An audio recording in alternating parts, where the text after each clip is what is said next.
5. Hello, everybody. Welcome back. Oh, it's been so long since we've seen all your beautiful faces. And here we are. Oh my God, you guys. Episode 20 of Rime of the Frostmaiden. So for those of you who are new, welcome. Hey, we are the Venture Maidens. We play a lot of D&D on this channel. In particular, for this campaign, we have been playing through Icewind Dale, Rime of the Frostmaiden, which is a campaign published by Wizards of the Coast, which I had the privilege of being one of the authors for. So here we are. We're almost at the end of our adventure here. We are in the final chapter of the book, officially.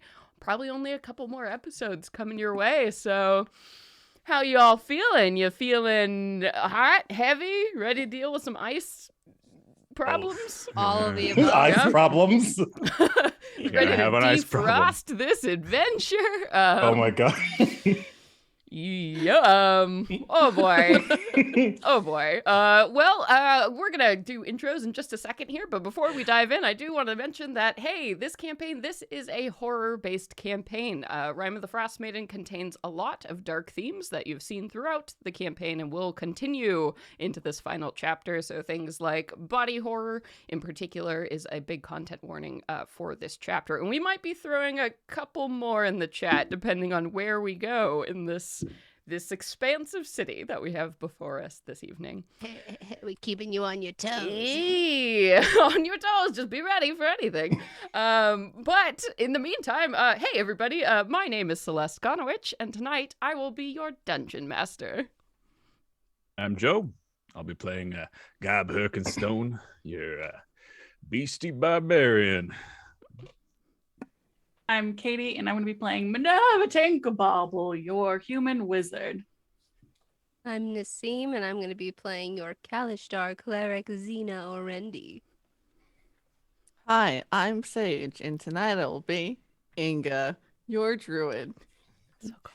And I'm Vincent, playing Veronica. Miss Veronica. You're a hexblade warlock with the age-old saying, you can't fight evil unless you look cute. Yes, so true. So very true. And of course, we have a dice giveaway for this evening. So Joe of RPG Dice has generously donated another set of handmade beauties to give away tonight. So let's show those off on screen. Oh, look at these candy dice, forbidden candies. Don't eat them. Don't eat them, but they're so pretty. So we are going to be opening up that giveaway halfway through this episode, and don't forget, it's running a little bit longer than usual tonight, so you gotta stick around halfway. We're gonna open up that dice giveaway, and then at the very end of the episode, we will be pulling that winner. So stick with us, and you can win these beautiful, beautiful little gems. So thank you so much, Joe. All right, but that's that. Last time, at the end of the adventure, we had just leveled up. We had made it through the Caves of Hunger. We are now level 9. Oh. Are we prepared? Are we prepared to jump in? I'm going to do a super fun, quick recap because we got a lot to get through. You ready? Let's do it. Please, yes, please. Yeah. Ready? Boom. Love it. All right, so last game when we started, we were deep in the Caves of Hunger, which are these horrible caverns that have been carved out of the Reggae Glacier by time, magic, and Oral's dark influence. As our heroes had been making their way from cavern to cavern, they had encountered one that was crawling with kobold vampire spawn. They tried to back out, get out of that situation, but it was too late. Tekalili, the Knoll vampire, who all of these kobolds served, basically caught them by surprise. They got into a fight. It was bloody. It was rough. So our heroes barely survived that encounter as the Knoll disappeared into a cloud of mist, and they continued down along through the chambers, just trying to find their way out. They had come into this very tall, large ice cavern, and something strange had been moving behind the ice, some alien being that had tried to influence Gob's mind and destroy it, basically.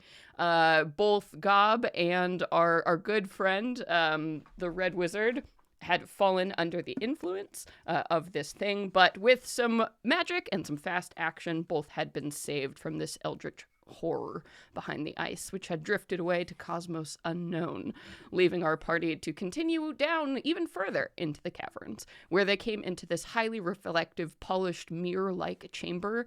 And just at this moment, Tekalili showed up once again, looking for vengeance, but he wasn't alone. Arl the Frostmaiden also showed up and was like, "Bam! You thought I was dead? Well, fuck you guys," and showed up as a giant ice woman. And then they all fought, and everybody and our heroes won. Tekalili once again managed to escape, but they did shatter Arl's second form. And right before she had, dispersed into a sprinkle of snowflakes, she said, "Haha, don't worry, I'll be back, and worse than ever," and then disappeared. And they're like, "Oh, man. That rocks." Oh, and in that fight, we had, oh my god, I can't remember the Red Wizard's name. Dazan. Dazan, thank you. In that fight, Dazan went down. He was hit with some ice magic, and basically he and Krintos, his servant, drug him away off into the caverns. We do not know the fate of Dazan, but he is out of the picture for now. So all of you, with your remaining companion, Velian, headed into one last chamber where you had seen there was this magical orchard that had been preserved by Netherese magic. For all of these centuries, all of these thousands of years, this dryad had been trapped in this grove, keeping the trees alive, bound by their magic. So she was a little... let's say fractured, but very excited to be able to talk to nice people. And she gave you some really, really helpful information. And Inga made a promise that after this adventure, Inga would go back and find a way to free Hathawin, this dryad, from her icy fate. In exchange for the help, assistance, Hathawin had also pointed the party towards this little side cavern that had a bunch of nothics, which is basically what happens to wizards when they get inflicted with magic and paranoia. They can transform into these one-eyed, creepy, crawly creatures. So they had a very confusing conversation mentally with these four creatures that had imparted quite a bit in the way of clues about what you are about to face as you walk into the sunken city of Ythryn. And then with that, at the very, very end, with all of that wisdom gained, everybody healed up, everybody got that level, you had walked across this icy bridge, and we had read a description that I will read once again for what you see. So as you are walking across this ice bridge, the cavern in front of you opens up to the largest by far that you have seen. The tunnel opens into a vast grotto enclosed by gleaming ice. Consigned to this frozen sepulchre is a fantastic city sculpted by ancient magic and illuminated in a haunting way by green and purple lights that shed no warmth. The city is slightly tilted, its spires leaning away from you as though recoiling from your presence. You stand atop a causeway of frost-covered ice that stretches towards the city like a dead, frozen tongue of some hideous behemoth out of whose mouth you've just stepped. So you are standing on this big, icy bridge, looking down across a city. And the city itself is like, you can see where the main disc that the city was built on top of, that was the thing that crashed down into the ice. So now it's sunken and kind of tilted as whatever impact it fell from has buried it so deep. So now you can see all of the remaining towers and buildings, everything that was atop of this city now sits weirdly in this enclosed icy cavern buried for thousands of years.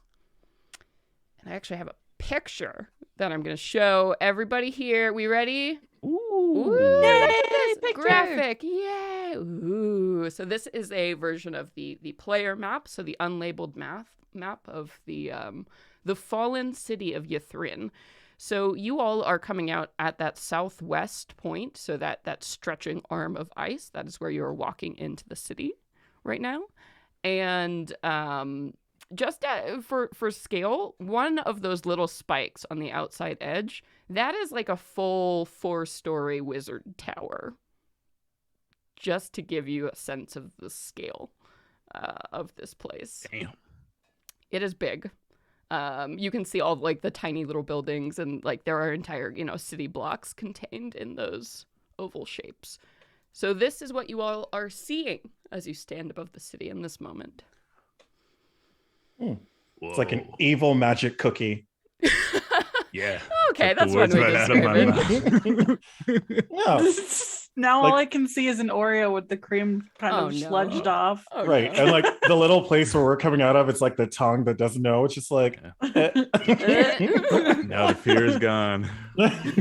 um, Man. oh man, okay. Oh, that's a big one. So what did those creepos say? We gotta look for clues. And there's big hands floating around. So Velian will say Yes. to all of you, So many hands. we need to find probably wherever they would store their greatest magical artifacts. You are looking for something, right, to reverse this winter. Perhaps there is a mythalar. If it's going to be anywhere, I'm guessing it's there. And she points at like the dominating, huge central spire right at the heart of the city. And from this distance, you have like a great vantage point. You know, it's like you're standing on that hill outside of San Francisco with that view of like the bridge, and then the whole city behind it is basically what you're seeing right now. So you can see a whole skyline. So that tower, very clear there. And you can see that the tower, it seems to have like an arm that goes from the ground and then leads up like a tube into this main central spire. That seems to be the only entrance as you're looking at it. I mean, this thing is huge. Like maybe there are entrances on the bottom level, but that seems to be the only main connecting building. Motherfucker's got a slide. Yeah, it's basically it's like an enclosed slide to get in. So yeah, you have no fucking idea how you would get up that. Probably some magic shit if this is another race city. Would you say the lighting in this place, given the green and purple lighting, is it dimly lit? Yes, everything is dimly lit, my queen of twilight darkness. Okay. Well, your girl can fly then, so if you'd like, I don't know, bring something up there with me. By a dim light. Sure. So I will say, That's I pretty mean, good. you're probably about standing where you are, maybe like a mile from like the tower itself. Oh, As you're God. standing on that ledge, like all the fucking way up above. So, I mean, it's going to take you at least 10 minutes just to like walk down this icy bridge that you are currently on. And it does slant down and bottoms out on that slightly tilted flat plane of the city. Inga will say, given what those creatures said about requiring a ritual to enter the spire, I doubt simply flying in will do the trick. Plus, we must find the spindle in order to make this magic battery work. That, and I'm pretty sure whatever floating head evil wizard is probably just laying in wait, waiting for who might, stumble across his lair. I do. I don't know. I might be surprised if I just saw a girl start to float up my tower. But you're right. There's someone sitting there waiting. There is probably the reason why there are large hands, so it can swat the flyers. Yeah, Well, so the let's go. party here, as a reminder, keeps referring to a few different things that you learned. So actually, maybe this is a good time. Let's go over everything we know about this city and what we're doing here. So let's team pile. What do we know? What's going on? What are we doing? Endgame goal is we want the Mythalar because that's going to help us reverse infinite winter. What is the Mythalar? Why is it special?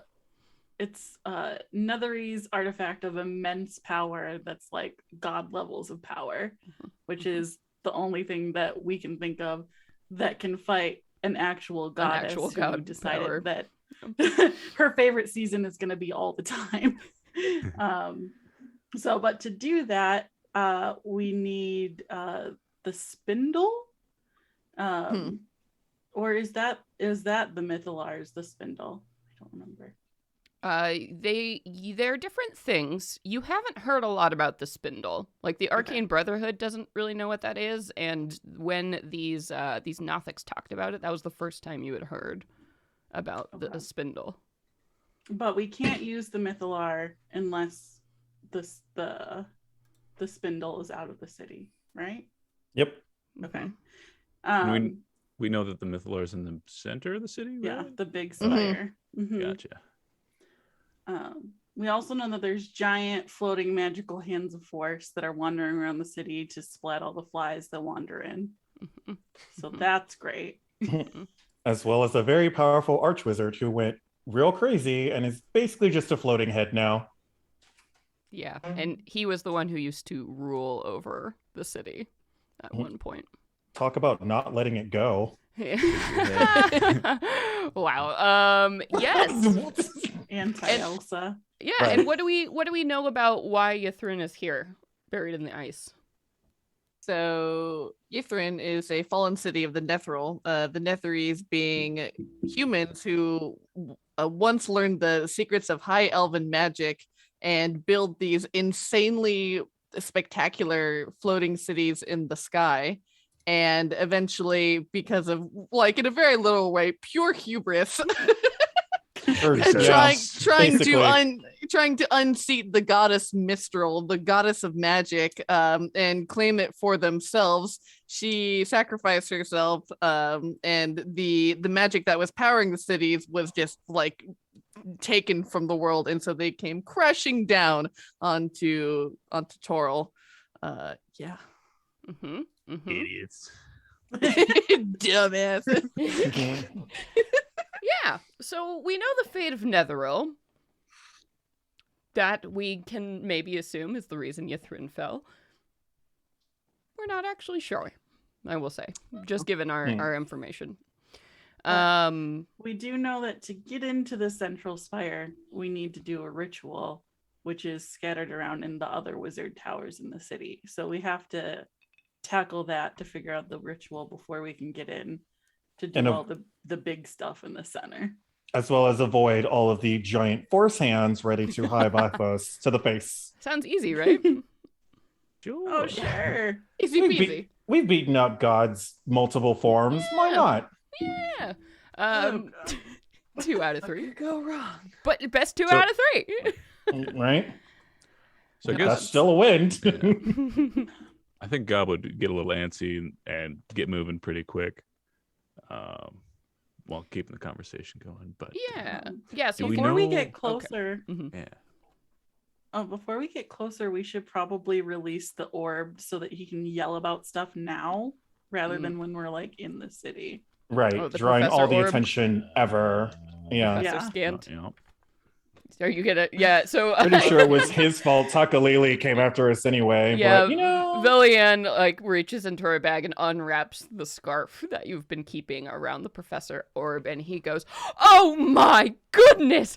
Look, it's a real Nethery city. I never thought in all of my days that I would see something so you- splendid, I so love him so magnificent. much. Look at it. Look at those towers, those spires. Well, some of them do seem to be broken, but it's an almost mint condition city. Fascinating. makes Get you it wanna out. break into song, doesn't Get it? it all out right now so we can be on our way. Professor Xena's Scant is trying life to goals. trying to reciprocate their excitement. Be like, yes, it is very old. It is so old. It is thousands of years old. Can you even comprehend just how old this city is? I mean, my goodness. Are we going in? Tell me we're going in. Yep. Yes, we are going in. Calm down. Fantastic. I wonder what It's kind like talking of to, like, magical a traps toddler. they've put everywhere. Oh, we will be careful. Speaking when of we go which, around. Oh, Keep our hands within the ride. I don't have hands. No problem. Okay, good. He's a Well, floating ball. So Should we go to the big spire first and see maybe there's a keyhole or instructions Oh, up there? God. we go? Oh God, you Oh, dear. precious little boy. Okay.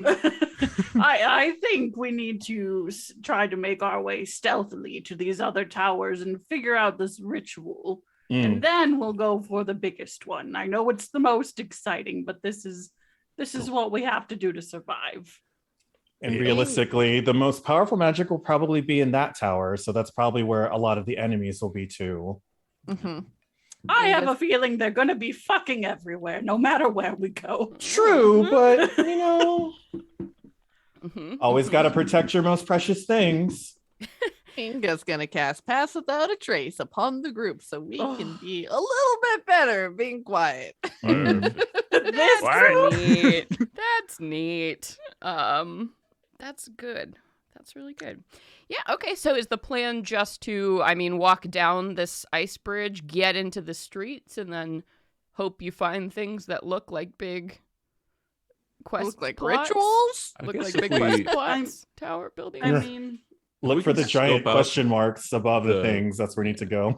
while we're going down and we have this vantage point of the city, Yeah. just like making note of where the towers are. Yeah. And also like Mhm. if we notice anything like glowing as we have this slight aerial view as we're walking down, kind of observing and finding out what we can find out. Yeah. Landmarks, that sort of stuff. Yeah. For sure. So actually, this map is pretty cool. For those of you on the podcast, it's not like your typical Dungeons and Dragons map. It is very much like a 3D, almost like a emo Where's Waldo city. Oh, God. A sad Waldo City. Like, Sad Wall. Yeah, so it's a Find the very lich. cool Find cool a map. lich. So all of these locations that you see here, you can basically go to all of them. There's a lot of fucking stuff in this Wow. city. So I will say, probably as you are getting closer, the most notable things that you're seeing, one would be all of these towers on the outside ring here. So as you are getting to the bottom of that icy crest, you can see now 2 of these towers immediately on either side of you that have been affixed to the side of this disc.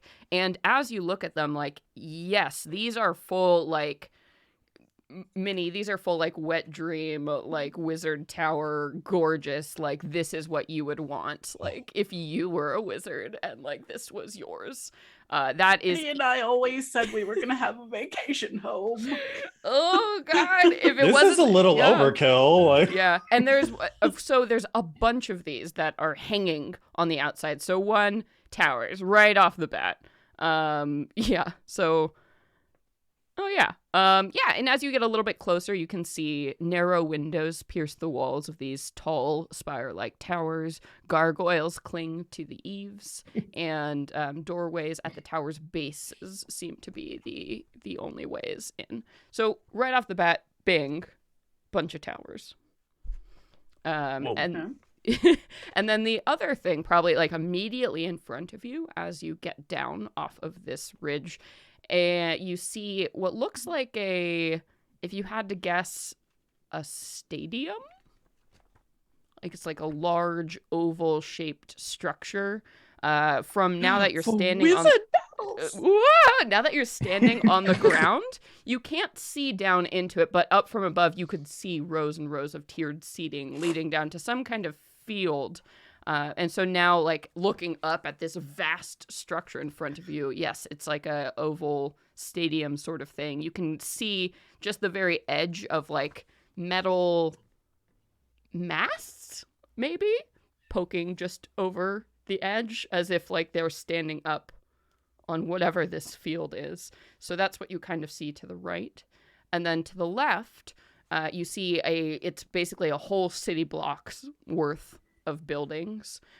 This is the point where there's this large arm that comes down from that tall central spire. It does look like a slide that leads down, and the bottom of that arm is here in the middle of this city block. And that seems to be the only real connecting point to this massive spire in the center. So that might be the entrance. That would probably also catch your attention. And then the other thing I will say, there is a very large cube-like building that dominates the center of this block. It's just big, it's imposing, it doesn't have a lot of decoration. It's like if you took just a freaking giant, like mirror paneled cube and just dropped it in the middle of a city block. So those are the most interesting things that are closest to you, I will say. Old stuff, man. Yeah. All right, so we've got Wizard Battle Stadium, Cube Building, Tower. Archway. Oh, you know what? There's also one other thing just past the stadium. You would be able to see this kind of rising over. It looks like there is another tower. That this tower reaches upwards like a talon. Its stonework studded in chiseled runes. A blue light shines from the highest window. I vote there. Yeah. What? Oh, one question. When we had our eagle eye view, were there any significant differences between the little mini towers? The ones closer to like the central spire, or the ones on the outside rings? I think the more central ones. Different colors or something. Why don't you, Gob? You have pretty good eyesight now, I think, with your beast stuff, right? So Eyes why of a didn't you dog. see if you give me a Trash. retroactive perception check Sure. to see? That's not too bad. That is a 17. Okay.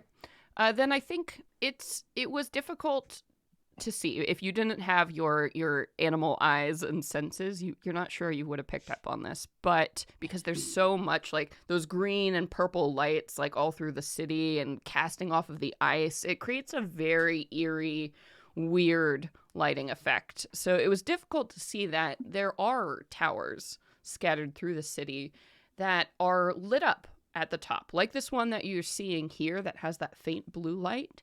There are different colors Oh, I was right. Shit. Great. scattered throughout the city. And Wizards. honestly, there's something about them that's weird. It's hard to tell from this distance, but you think the lights have shapes, different shapes. But again, really hard to tell from so far away. Gotcha.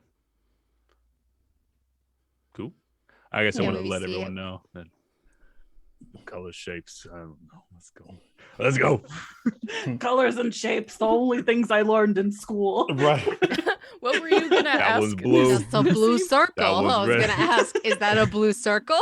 Just based on the image. Wonder if I've gone colorblind. Yes, so you Oh can, my god. you can kind of see, yeah, as you're squinting at it. It's not quite a circle. Now that it's being pointed out, Minnie, why don't you go ahead and give me an Arcana check with advantage?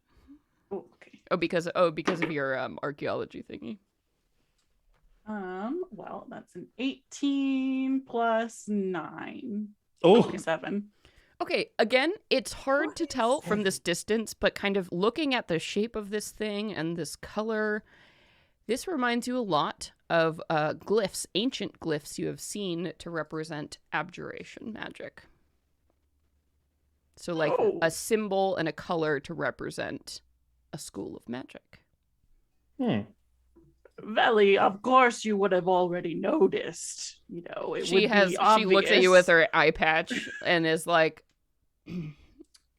yes, it's clearly the ancient clearly what? Nether's symbol for abjuration. Yes. Right. Minnie like squints at her. She's like, very good. I was testing you.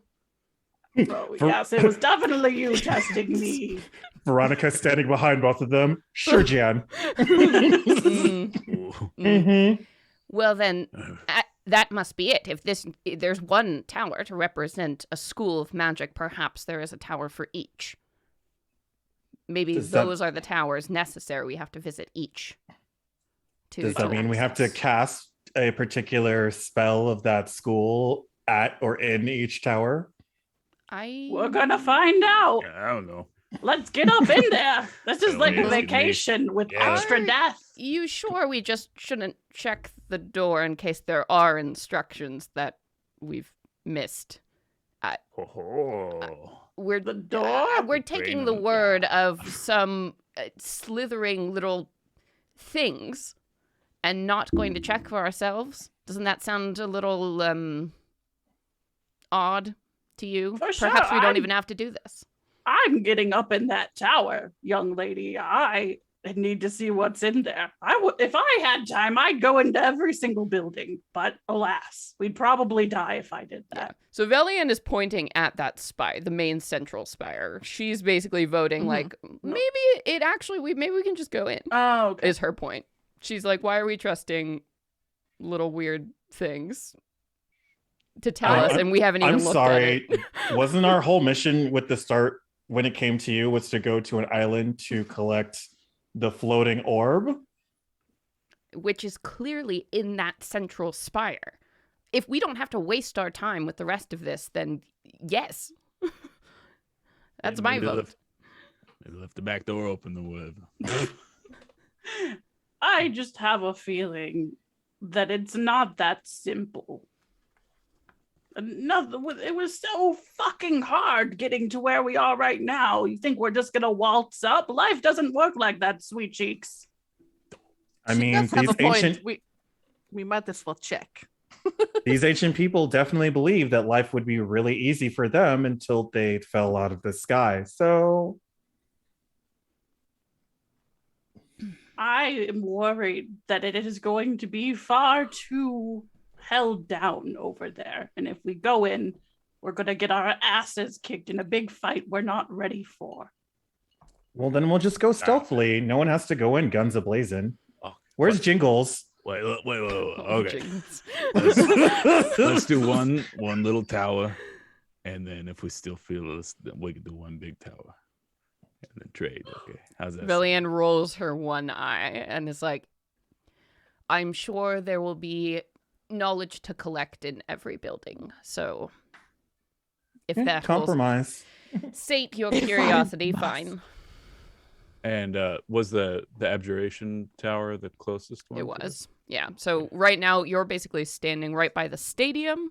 There is the abjuration tower directly in front of you to the north, and directly to the west. So your left is that big city block that has the cube building, and very close to the cube building is where that bridge, that arm, comes down. So it would be maybe the entrance to that big tower.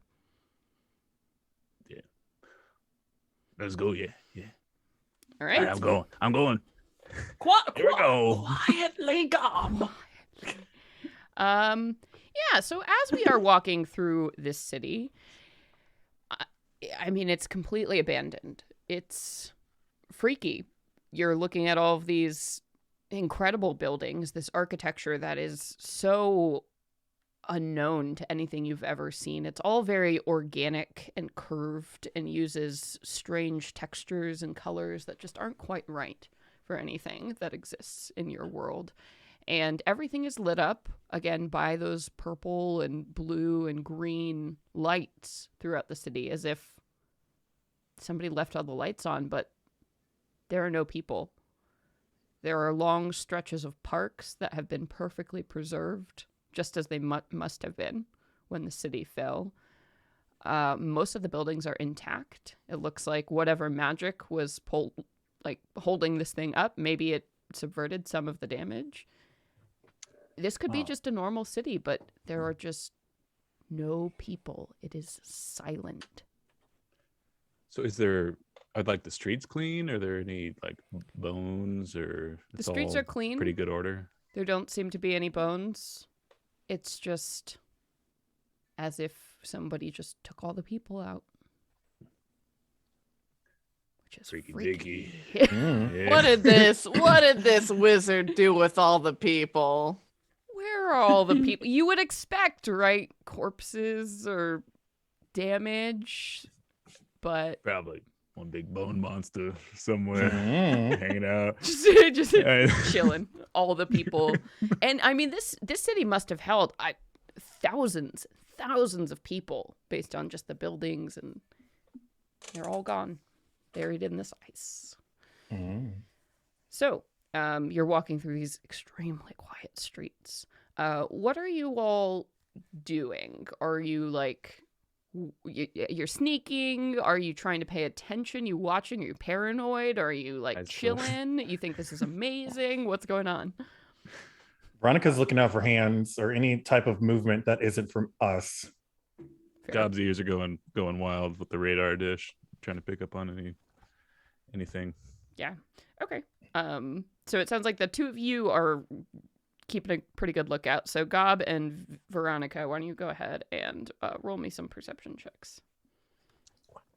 Come on, extra dark vision. Oh, all right. 16 plus 4. Dirty 20. Oh, nice. 17. Okay, those are both pretty good. I'm double checking just one thing. One thing. Don't mind me. Lasers. Triple Wow, laser. really? Interesting. Okay. Interesting. 1 second. Let me just pull something up. Oh no. What do you mean? This is fine. Mm-hmm. Mm-hmm. Oh, okay. Gird your loins, everyone. Here it comes. All right. So as you are moving through these streets, going block past block, and this huge looming stadium with lots of these bright lights around the top of it is just glaring over you. That pulls your focus for a moment, and as you're passing by several blocks, I think, Gob, you're probably the first one to see it. You see a flash of green, like something glinting, like a gemstone that passes in between a set of buildings. Oh, so it's moving, huh? Mm-hmm. We got immediately to your left. Yeah, I let Veronica or whoever else is close by. So there's a green gemerald. It's floating around. Green gemerald. It's be careful. Oh man, I love it. Green gemerald Green flying around gemerald. all by itself, causing chaos, like a chaos gemerald. Like chaos. It could be. Yeah, could you very well are. be. You're not sure. It might have been something else. But whatever it was small. You think? Oh, okay. But something on it flashed. Watch out. But it's gone now. It's whatever it is ducked behind or passed out of your vision, as if it's keeping step with you. Odd. Do one of those like Navy SEAL style. Okay, let's go. Okay. Everybody spread out a little bit just in case. Keep everyone else within your line of sight. Mm-hmm. And you all keep creeping forward. And Veronica, it's you this time. In between the next two buildings, you see just a trail of smoke that disappears around a corner. Just as you get to that place, whatever it was, just and like dips back, hiding behind a building. Thousands of years underground, yet there's still things down here that like to mess with people. Look alive, everyone. We have company. Perhaps we should not look dead in order to blend in. What do you mean? Do some like Grateful Dead Right? face paint? Like, what do you? Just zombify ourselves. I've looked dead for the past 10 years. I can't look any deader. Oh we- no. Damn. Should we make a break for it? Should we run? No. Run so bad. Okay. Yeah, it doesn't seem to be showing itself, or you don't know if it can hear you. It is a quite, at least the other side of the street away from you, behind those buildings. So it's got quite some distance. It hasn't shown itself. Whenever you stop, you can't see it. So it's hiding from you, whatever it is. I believe the vampire first showed itself to me as a pair of strange eyes that I saw long before we had actually encountered it. So it could be same or similar. I suggest we do not attract attention, for if it will attack us, it will do so at its own convenience. Very true. I guess onward and upward, just continue to be as quiet as possible.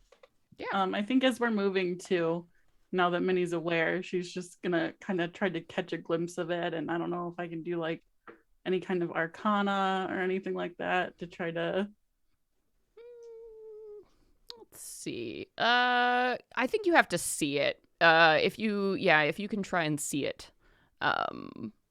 But as you keep moving forward, maybe it heard you, maybe not. But like from this point on, you never catch a full glimpse of whatever this thing is. Again, it's that flash of green. You can tell that there's some kind of gem, like almost like a small emerald something going on with this creature. You know smoke. You know that it's small. It's small enough that you can't. It moves very quickly, so it seems to be hovering. Like these are the scope of details you get like from it, but you don't actually see what this thing is. If you want, maybe make an Arcana check with disadvantage to try and guess like what could meet those. Great description and everything, you know. Hi. Okay, what's this? 7 on the die, so 16. Wow. Okay. Damn. Wizards yell. Yeah. Yeah. Let's see. This could be. I mean, you saw gems, so maybe like some kind of small construct. This could be something like a ghost. Actually, maybe even like you saw flame skulls earlier. Green, small, floating things. It could be something along those lines. Something undead would make a lot of sense.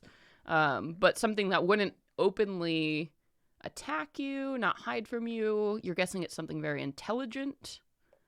Those, I think that's probably what Minnie is thinking along those lines. Okay. Just probably quietly discuss with Bellianne as we move forward. I don't really know. If Veronica's up front, Gob would maybe, try to drop to the back of the group, let some sheepdog instincts kick in and keep everybody herded nice and tight and watch the back end.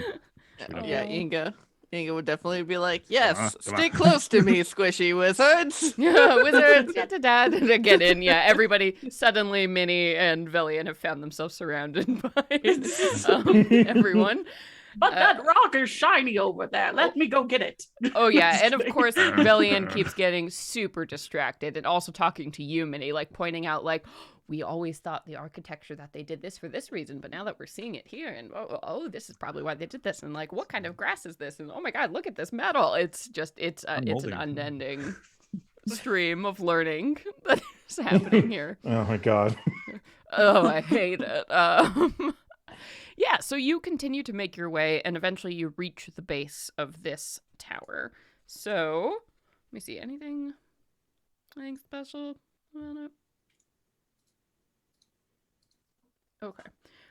Nope, just the tower reaches up like a talon. Its stonework studded in chiseled runes. A blue light shines from its highest window. As you are looking on the outside of this tower here, there just seem to be a set of double doors. No other windows, other than whatever that grating that is allowing that blue light to come out of the top. And you said that this one was abjuration? Yes. Does that mean is it gonna blow me up? Open the door? No, dear. What is it gonna do? No one knows. It's been down here for thousands of years. I'm gonna turn on detect magic and see if the door looks any kind of magically fucked up. All right. As you turn on detect magic, you see that there is an aura of abjuration magic on this tower, and you can see with your magic eyes that runes inscribed in like invisible magic cover every inch of this tower's exterior. So if you would like, now that you're looking, you can try and determine if these glyphs are dangerous or their nature, if you would like to attempt that. An Arcana check? Yes, an Arcana check. Oh, cast guidance on you. Can I assist you? No, because you cannot see this. Like, Tell me about them with your magic eyes. It's like you are looking at this, I mean, bottom to top tower, like just overwhelming like word search of glyphs covering every inch of this tower. 16? So with the 16, you're looking at them and they just seem to be standard glyphs, like saying like defense, protection, words you would associate with abjuration. You're not sure if any of them are nefarious, but also like somebody took a lot of time to inscribe a lot of magical glyphs all over every inch of this tower. So I think it's you're not really sure. Inga will offer. I can only do this 3 times, but I can search for magical or mechanical traps, but only 3 times. So we must make that use very worthwhile. I could do it here if you think something might explode. All right. I think that sounds good. Sure, yeah, I guess. Yeah, Alright, we find out here, and then if this one is trapped, we can assume the others are. Inga will cast Find Traps. Okay. Read me the part just about magic traps. Thus, the spell would sense an area affected by an alarm spell, a glyph of warding, or mechanical pit trap, but it would not reveal weakness in the floor. Yeah. Okay. So anything that would be considered harmful or undesirable. Yes. Then you absolutely detect that there is a magical trap on this tower. If somebody were to open the door, it would activate. You can tell that the abjuration magic has been woven so well to be able to do that. It is none of the spells that you just said to me are the source of the trap. Yeah, Inga looks at you. She's like, totally trapped. Makes sense. 100% trapped. Don't open door. See, I think. Well, Villian, how many of those kobolds does she still have? I think she has the 2 living that follow her around, or all of the ones she had before. So I believe it's 2 living and then the 1 dead zombie kobold. Oh, okay. We can have the zombie kobold open the door. I'm gonna read into her too much, but I think her, desire for knowledge might overwhelm her love of those precious kobolds. It's You're already sacrificing dead. the kobolds. It's She already dead. She probably, put the dead one and be like, go touch the door. Did none of you have dispel magic? What kind of wizards are you? I might have it. He doesn't Inga got dear, it. I don't think their level of magic would be able to dispel this level of magic. Well, I mean, it's only 3rd level or lower that it automatically ends. unless you upcast it. So I think, I don't know. mean, Villian would move Likely. away. That little Goblin would shiny move away. creature didn't seem to want to cause us any problems. What if we tried to speak with it and ask its interpretation on what we should do to the door or this tower? sure. Maybe. If you can find it again, it seems to not want to be found. He likes talking to things. Yeah, she's for this plan. Mhm. Yeah. Have we seen hide nor her glint or smoke of said creature since we started checking out this tower? You don't see it anywhere around you now, but you do know it has been hiding like behind surrounding buildings. So like there's like this street that you're standing on. So just across the way, there's a row of buildings. So if it has just followed you, it's probably right behind that building right there across the way. How big is the building? Like across? It's like a little, maybe it was like a shop of some kind or a restaurant. So, 1 story, big glass windows. Can I see it through that with my detect magic at all? No, it's a creature. So, you wouldn't be able to see it with the detect magic spell. I forgot Villian's got mage hand as well. Mhm. So that's pretty low risk. She can't help herself. She's gonna touch the door with mage hand. Yes, okay. Fly up. from far away. So, Mage Hand from far away, you open the door. The door swings open, and it wasn't locked. And you can see that inside is a round chamber that has a set of stairs that immediately lead up and spiral upwards. So there's nothing in this room down below. I will say with the detect magic, the spell does not seem to be triggered by simply pushing the door open. Maybe gotta walk through, and then it does it. Should tell the kobolds to go first. Which one? The dead one followed by a dead live one. Let's see. Yeah, so the dead kobold, which has, like ashy gray skin at this point and kind of like sunken yellowed eyes, like looks Baby. over, and its tongue has never quite like gotten back in its mouth, so it flips Like one of those little around dogs. and looks, and Velian says, "Well, go."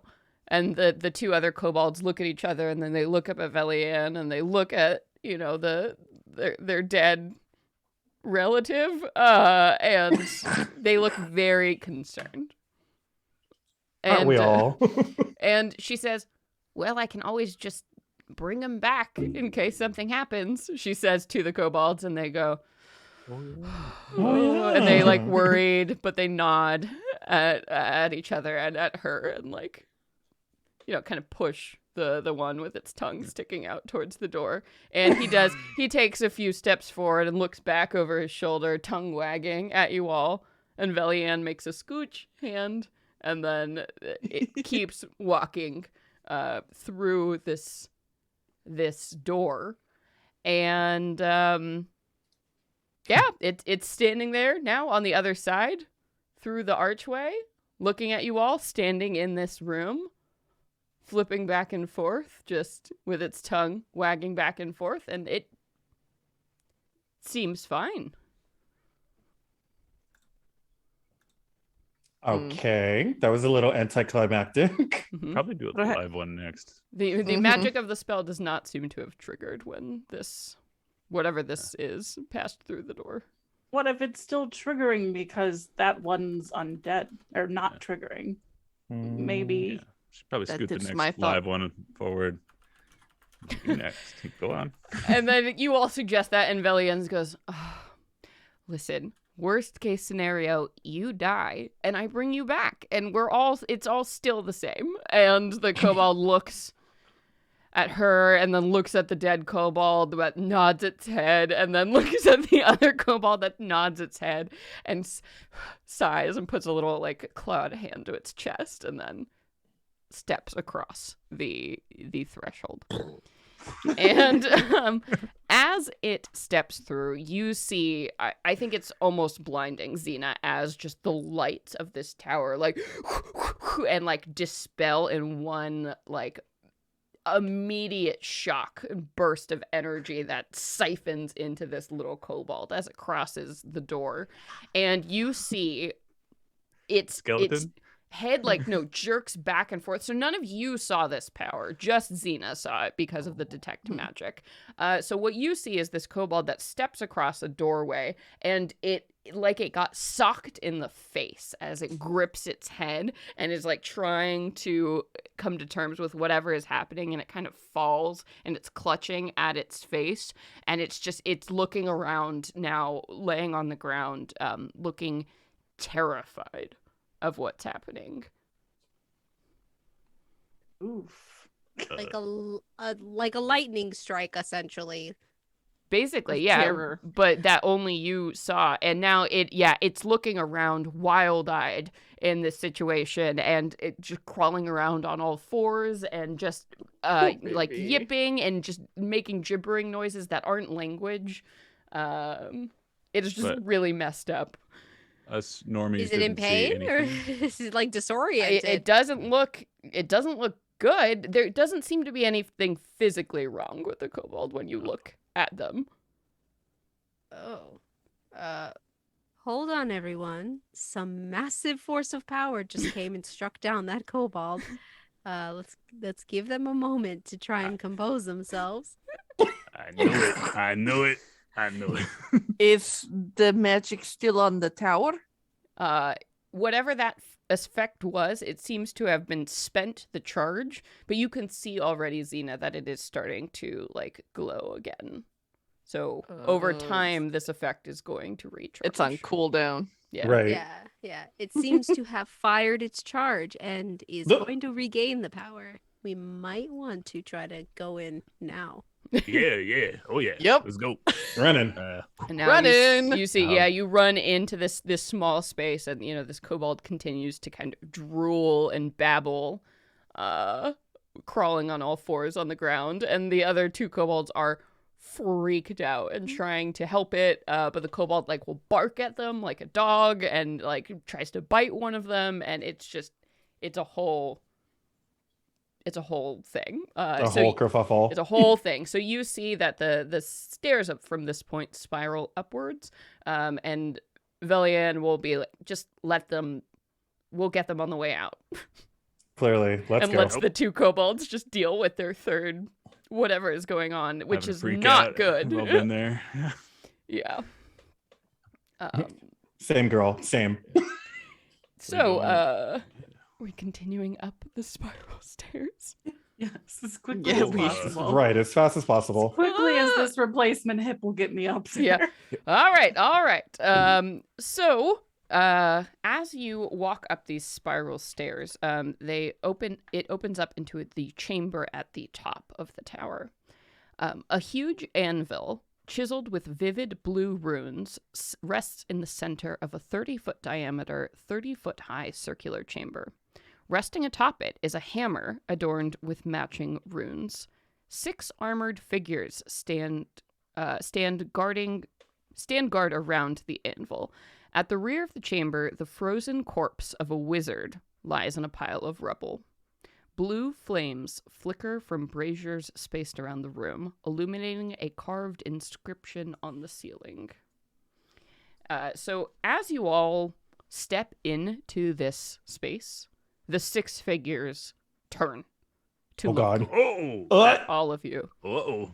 And I think this is a very surprising thing to walk into with all of like everything that is going on in this room. And so it takes you a moment to realize, as you were looking at the figures, they're all the same. The exact same face, the exact same strange like teal colored skin. They look as if like humans that with teal skin that have like no hair whatsoever on their body, and they all turn to you wearing identical clothing and look at you placidly. Who are these smooth freaks? Really? Who are these Smooth freaks. Oh my god! Yes. Wow. What an entry line. Right. Oh no. Hella smooth. It's fine. Too smooth for me. I'm like, too smooth for me. Oh no. Pardon us. Have you seen a spindle? And the creatures look at each other and then look at you like they're confused. Yeah. Oh, You're confused. Okay. Dr. Ball. Dr. Ball. Oh, are you talking to me? Dr. Ball. Says Professor Scant as he beams up, like levitates by your face. Yes. Dr. Ball. Dr. Ball. Okay. In for a rolling good time, y'all. Oh yeah.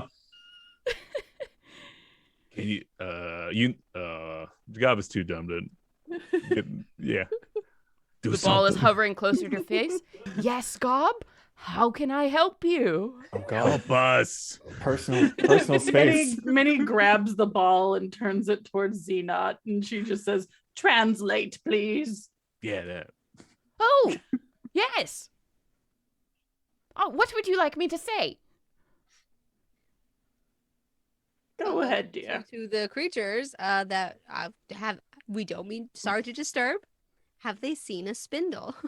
Yeah, and the Professor Orb turns, I guess, what his face is. You're not sure what side of this identical whatever, but it turns towards this group, And it speaks in that flowery, beautiful language that you heard the head speaking before. So Laros, the ancient dead tongue of Netheril.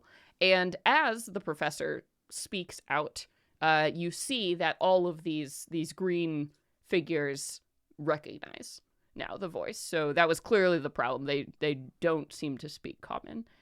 And one of them says something back to the professor, and the professor says, well, they don't know anything about a spindle, but they have asked you to leave. Well, they were very polite, if it counts for anything. It does, yeah. It does, yes. Thank them for that. We're, again, so sorry to barge in. We do not plan to stay. Any chance you might be able to help us leave safely out and through another door? We haven't really found our way out of this place yet. Katie muted. Ask them if they know how to solve this riddle, if there is in fact one. As well. Which riddle? The riddle or ritual or whatever it is to get into that main spire. Gotta be a riddle, I know. I hope it is. I do love my riddles. Okay. All right. Is there a way into that spire that you can help us find? Or answer to a riddle or a puzzle? And the professor communicates this, and they, in a very monotonous tone, none of them ever raise their voice or seem to have any kind of inflection that would distinguish them from one another. The professor says, well, again, they were very polite, but they said you should not, by any means, go into the central spire. Apparently it's a mess. They mentioned something about a demi-lich. So that doesn't sound great. So they didn't really elucidate on that point. No. Very polite. I'm wondering. I'm sorry. Can I ask them what they are? This is. This is incredible. Sure, yeah, if anyone's got anything on their mind, please. You don't have to be the ambassador. Ask them too if we're going to sit here and have a conversation, if they can stop this recharge shit, because I really don't want to be dealing with what that kobold is. Sorry. No, they did say you can leave. They said something about if you were archmages trained in abjuration, which you clearly were, so you got in, that you'd be fine. Something like that. Oh dear. Could you ask him about the what's that cool hammer and the anvil about? Oh, they really didn't want you to touch the hammer. That's why they wanted you to leave, I think, originally. Veronica is back by the stairs as all this is happening. Like, this is going to turn into something real bad real quickly. Yeah, so in summary, they don't want you to touch anything. They want you to leave, and they do not want you to go into the central spire. Just as a summary. I mean, demi-lich is a good reason not to go into the spire, but we're still technically on a mission. Yeah, we got me. Yes. So what? Well, we're here. I mean, what were they? Did you ask? Now you've caught my curiosity. Mm-hmm. Yeah, and just to make life easier, I will just respond as them now on. We will assume that the professor is translating. And they will say, "We are magen." Magen? Imagine that. Which is a Oh, word. No. Oh, Minnie, no. Oh. Burn her. Magen. So it's than spelled ever. like mage with an N. Yep. We are magen. And I do not think that is a word that Minnie would be casually familiar with. But if you would like to make an Arcana check? I sure But would. Velian too. Yeah. Why don't we give Minnie advantage because Velian Cool. will be helping. That's good. Girl power. Oh. Girl power. Girl power. Old girl 23. power. Old lady Nice. power. Yeah. Golden girl power. Okay, so this is definitely not like a common thing that wizards do, or at least do anymore. I think maybe this knowledge, the only way Minnie would have this is if at some point you dabbled in alchemy, honestly. So imagine you have heard that word before in the same context as you've heard the word like homunculus, which is like little beings created out of magic, usually bound to serve whoever created them. And homunculus are okay. Most wizards get away with homunculus. But magen, that's a whole other step because it's like making people that are bound to serve you forever without question. So like that is magic that is not really acceptable anymore. So imagine if you were looking at these people, these are beings created out of magic that are basically forced to be unquestioning slaves to whatever mage created them. These people had a real thing with slaves, didn't they? They didn't seem to care very much about literally anyone but themselves. Yeah. So, you know what? Dryad, bound to the grove forever to serve our shit. Yeah. Oh, being made Yep. out of magic. You know what? Sure, whatever. They had a very strict caste system too, based on how good of a magic user you were too. Clearly. Yes. It's So Treventer. that's yes, essentially that is to But Venter is actually. absolutely Netherell. So imagine these are beings, constructs created out of magic, bound to serve forever for whatever purpose. Who whatever is your person- creator then? And they will say, I actually have an answer for you. I asked the right question. It's in the real one. I actually have an answer. Rumpelstiltskin. Oh my god. And they will say, "Hi, Abjura Taruth." And they kind of look at that body, that mauled, broken body, and the pile of ice on one side of the room that you noticed when you came in. Oh, sweet children. He's dead as fuck. Go live your lives. In an abandoned city miles underground? Better than World's sitting in a worst. tower like Rapunzel. They don't even have hair. Nobody's coming. We are bound to serve, to protect the anvil from any who would use it. We cannot end. Well, why? What does it do? Why? We're not going to use it. Yeah. Wink, wink. What does it do? Oh my god. Okay, Agatha. And It was they Nanny all along. again, they are largely expressionless people as they are looking at you, but the pause, I think, is enough to give you a clue that they're hesitant to, or they don't really know why you want to know, but they will say, the anvil, it destroys items of magic. Oh. Good to know.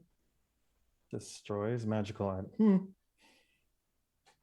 I mean, I guess that would come in handy for some things if they're looking to take the magic out of magical items.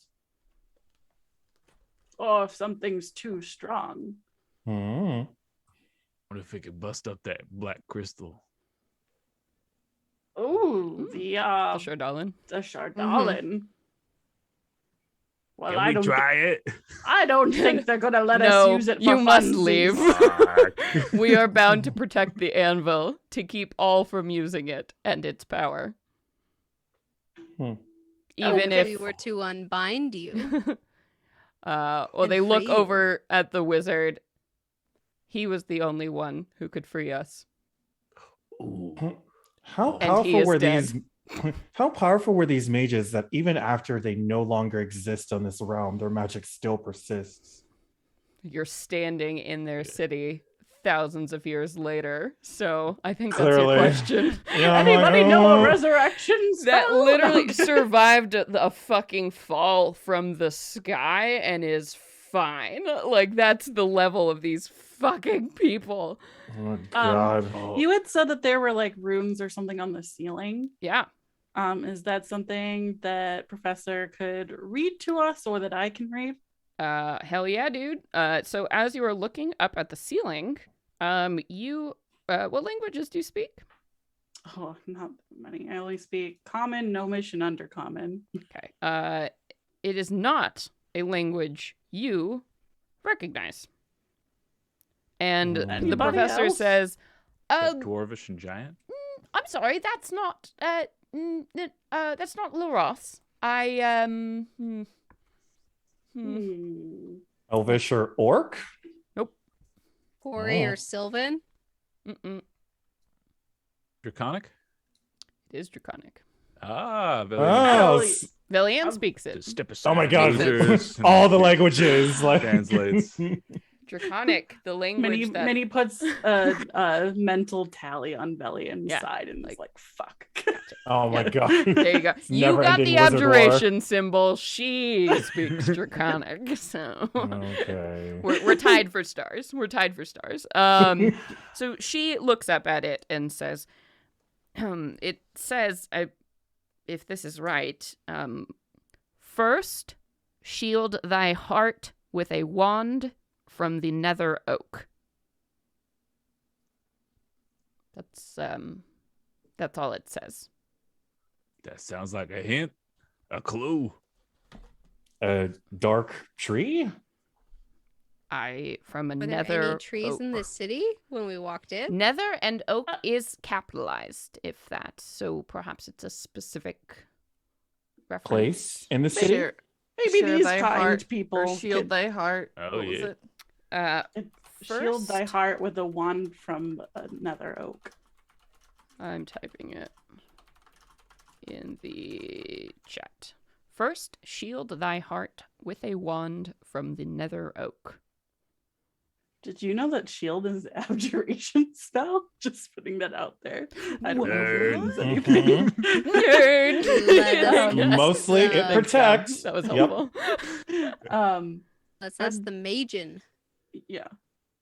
Do they blue know what boys. the nether oak is? And they...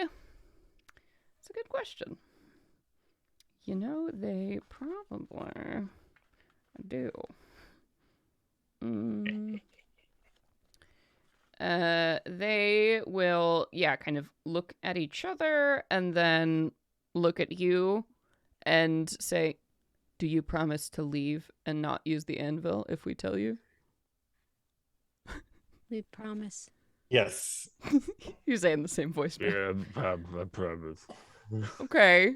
Do they have to make insight checks, you being shady motherfuckers? No. I mean, Veronica if it comes actually to promises. down the line, we need to destroy something in order to save the world. Duh. These Magen actually don't have an insight proficiency, so they take you at your word. They're poor babies. We will leave, and I will not use it. There is a tree called the nether oak that grows in the arboretum.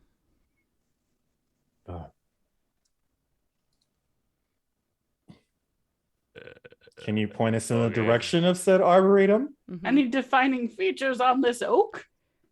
So they will point in a direction in the city. So they are pointing towards a location, which would be...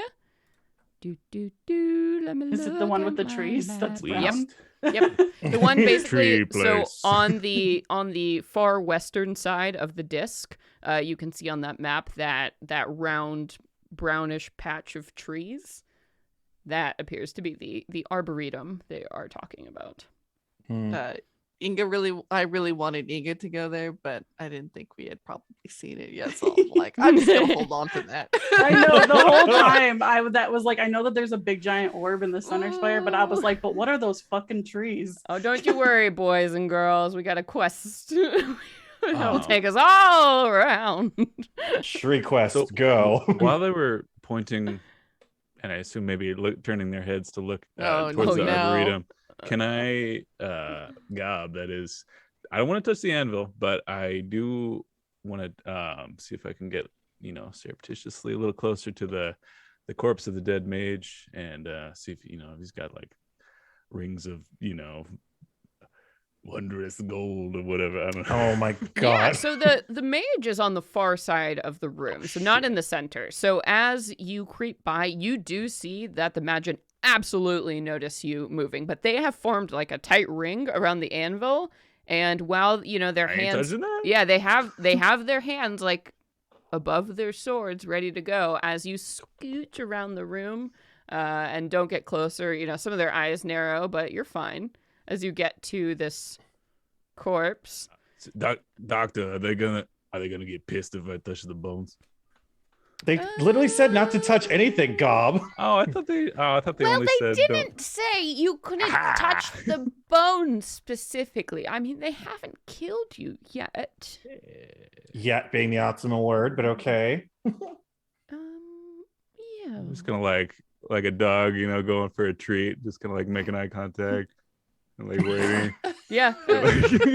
Yep, they don't do anything. They just stare placidly. I'll poke around a little bit, I guess. Yeah, in the robes and stuff. Yeah, so you lean down and you look at this corpse, and you can see now, so ice has covered it just because it is still a very fucking cold here, and just over time, I think just his blood and whatever has frozen over, so that's what you're looking at here. And you realize what has sped along the process is whatever the fuck killed this guy mauled him. Like, his bones, parts of his body have been crushed and torn open, and so that the blood and viscera has frozen, just creating this corpse. And you also see now that at like the base of the wall, something clearly came up and like destroyed this part of the floor and the wall, as if something came up, like popped in, wrecked the hell out of this guy, and then went somewhere else, and the corpse is left here. Fine. How do you do? Mm-hmm. So, I guess seeing that, is there any like maybe obvious, like just a quick treasure scan and then you are looking at this body. Nope. There doesn't seem to be, you don't see any like magic staves or armor or anything here. It's honestly, this guy's wearing probably like not even like really fancy robes, like maybe like your work day, like he was just hanging out, maybe checking on something, maybe living in a bathrobe or whatever, and then like was fucked by whatever showed up. So he's not even in his full like archmage regalia. Okay, I'll try to save face and just kind of stand back, put my hands on my hips. Yeah. That guy got fucked up. Yeah, something popped out of the ground, you guess. Just wrecked this guy. Sorry, continue. To the other line of questioning, yes. Oh dear. I think, Katie, you wanted to know if there was something special about the tree, right? So you would recognize it? Yes, please. Okay. So they one of them makes like kind of a laughing sound, which is weird because they like it's like and you're like, is it sarcastic? Like, because there's so little emotion. But they say you'll know it when you see it. Mm. Okay. Makes sense. Well, does anybody else have any questions, or should we get out of this tower before it recharges? Probably get out of this tower before it recharges, or Please we wear leave. out our welcome. Please leave. We have answered your questions. Yep. Come on, God. Let's go. Yep, let's go. Bye. These guys are literally Sons me of at a- like 1 a.m. when my company is not Please. left. Please. Please leave. Please leave. Please just Please. go home. Just Please Just smooth go. teal I don't man care where you fire. go. You just can't stay What? here. Just need you to leave. I swear to God, just go, please. Yes, exactly. So you all scoot, Yeah. Yep. Dusty Absolutely. trail. Super and, scoot. scoot out of there. Slap those thighs and head on out. Woo! All right. So, and as you do, so you make your way back down the stairs, and you hear, the chattering and chipping of kobolds as you approach. And yeah. now you see that the one who, whatever happened to him, it seems to have passed. As he is, sitting up against a wall now, like looking flustered and, scared. But the other two kobolds are there, like comforting him, and they seem to be doing okay now. So whatever happened was a temporary effect, hopefully. Imagine they have a little blanket and he's like drinking the juice box. Yeah, drinking some juice, Oh. like, getting his blood sugar back Feast up. on. And those little, like, the foil blankets. Oh, yeah. That Somebody it looks so uncomfortable, but apparently are good in emergencies. Oh. Minnie's gonna elbow Valiant in the side and be like, that writing on the top sure did seem like the first step to a ritual, wouldn't you say? And she just smiles smugly at her. She rolls her eyes. It's like an audible eye roll. Like we all hear her roll her eyes on the ceiling. Here, I didn't hear a no. A slow creak. through the podcast. And it's just one, mind you, because she has a sick eye patch. So she can Right. take the extra. She got to do double the time to really do the impact. It rolled so hard we thought Oh, she yeah. was gonna lose the other one. Right. You just roll. It fell out and rolled away. Like, oh, well. Oh, Oh boy. boy. Oh, boy. Was it Xena who had the magic eyes? I could see the magic juicing up. hmm The magic juice. Yeah. Is it juiced up? I think probably by this, it's about 10 minutes you spent in there. I'll say with the last of your detect magic, you can tell that it has not quite recharged yet. You think that this, just based on the 10 minutes you've been in there, this is probably like an hour recharge, if you had to guess. Oh. Good to know. And we don't have to It's feel not as quite rushed. there yet. I think we should be fine passing straight out. There we go. Let's not dilly-dally. And should we check out the tree or should we head to another tower? Since clearly pieces of this are going to be throughout all of them, maybe? Well, I say we can we- go to the tower that's on the way to the tree. That works. Sure. Yeah. Yeah. Looking at the map. Yep, it does look like there is a tower on the way as you're scooching around. It looks like there are actually two that you could pass by on your way. One, and I'll say just looking at the symbols and the colors, it looks like the Tower of Conjuration.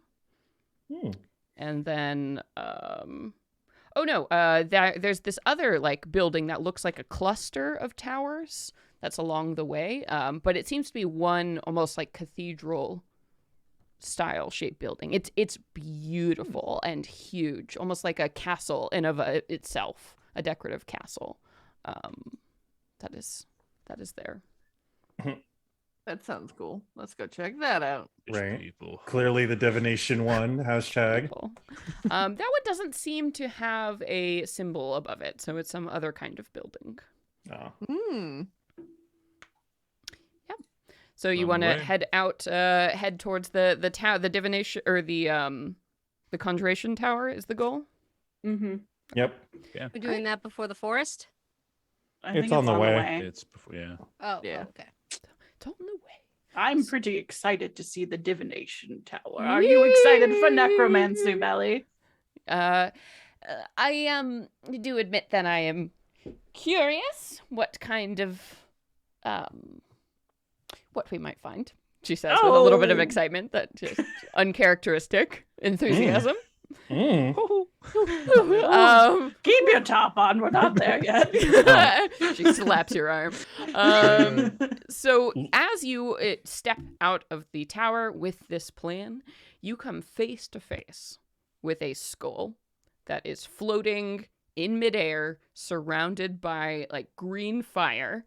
And as you're looking at it, you see two emerald gemstones that have been slotted in to where the eyes of this thing would be. And it is just bobbing in midair, chattering its teeth at each and every one of you. I think Ariel. Pretty and that horrifying. is a good place to open our dice giveaway and then take a little break. Take a little break. So before we go Double on gem break, Dice giveaways! So we are giving away a phenomenal set of handcrafted beautiful dice from RPG Dice. We are going to drop that code word. You have to put it in the chat, and then you have to stick around to the very end of the episode to pull that winner. So do not enter if you're not going to be here at the very end. So Joe, do you want to tell us a little bit about these beautiful dice you've donated for the evening? Yeah, they're kind of a nice paler green, a very kind of candy apple green, finished in kind of that matte sea glass, kind of very tactile, very nice. And they're inked in metallic gold, which is just such a classy combo. So classy. And Sage, tell us what is the code to enter to win these sweet beauties? Well, with that beautiful description, our code is !candy apple. Yes, Don't eat all them. one word, candy apple. So enter candy apple in the chat to win. At the very end of the stream, we will be pulling that winner. So you got to stick around. But for now, we're going to take a little break, and we will be right back. We are playing till 9 tonight, so 9 Pacific. So we got an hour. So we're going to take a little 5-minute break. So we'll be back at 8:05 for more of this fun shit. So we'll see you in just a minute, everybody. We'll be right back.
We're back, everybody. Hello. Wow. Back from our break. Back for more episode 20, Rime of the Frostmaiden fun.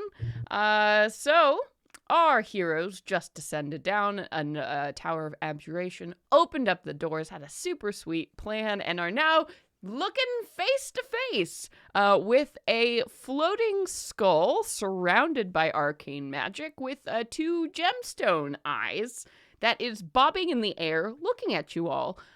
So, Minnie, now that you see this thing and you and Velian have been thinking about it, what this could possibly be, and you've heard the word demi-lich thrown out by the magen, you are 100% sure that the thing floating in front of you is a demi-lich.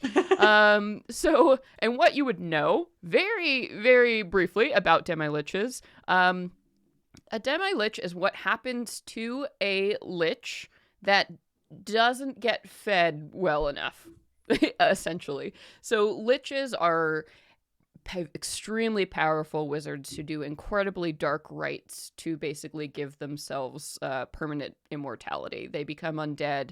They create something called a phylactery. They have to feed the phylactery souls. But other than that, they don't need to eat. They don't need to sleep. They can live for thousands of years, gain all the powers in the world, become incredibly evil and powerful individuals. But if that phylactery doesn't get the souls it needs, something bad starts to happen to this lich. While they still continue to live, they start to decay. Their faculties physically, mentally, some of them even forget their spells, and they might become this thing floating now in front of you, just reduced to a head, a former shell of its power. So that is what you see bobbing in front of you. And I think there's probably a moment where y'all are looking at it. It's looking at you. It's hovering in the air because it does float. So, and then it kind of makes a chattering at you and then pulls back maybe like 10 feet and then is like and looks at you all. We tap dance back. Same rhythm. So, I realized this, I presume. Inga says out loud. And it turns to you in recognition of its name, and its jaw drops open like it's surprised, and then it closes and it nods. Oh, great. it understands comment? Question mark? Well, it heard its name. Apparently. Clearly. It just heard its name. Don't really... It hasn't said anything back to you, so you're not sure if it can't speak or... Yes or no questions. Are you friendly? And its mouth opens up a little bit, and closes. Cha-cha? And it tilts to the side. The skull tilts to the side, like, questioningly. Like, it doesn't know how to answer that. Well, you speak to this sir in Draconic. If there's writing in Draconic, maybe he can understand Draconic. Oh, yeah, so Velian will just Very repeat your question. Draconic. She says, just repeat your question. Are you friendly? She says in Draconic, which is a beautiful velvety language. Sort of, I imagine, like cats purring. I think dragons really? sound a lot like cats. You know, Sounds like they'll Klingon chirp for every some once in a while, or, you know, like... All I can hear is, what was the Phosphor game? Skyrim? Skyrim, Yeah, like Dovahkiin. That's what Dragonborn sounds to me. And the demi-lich repeats that gesture.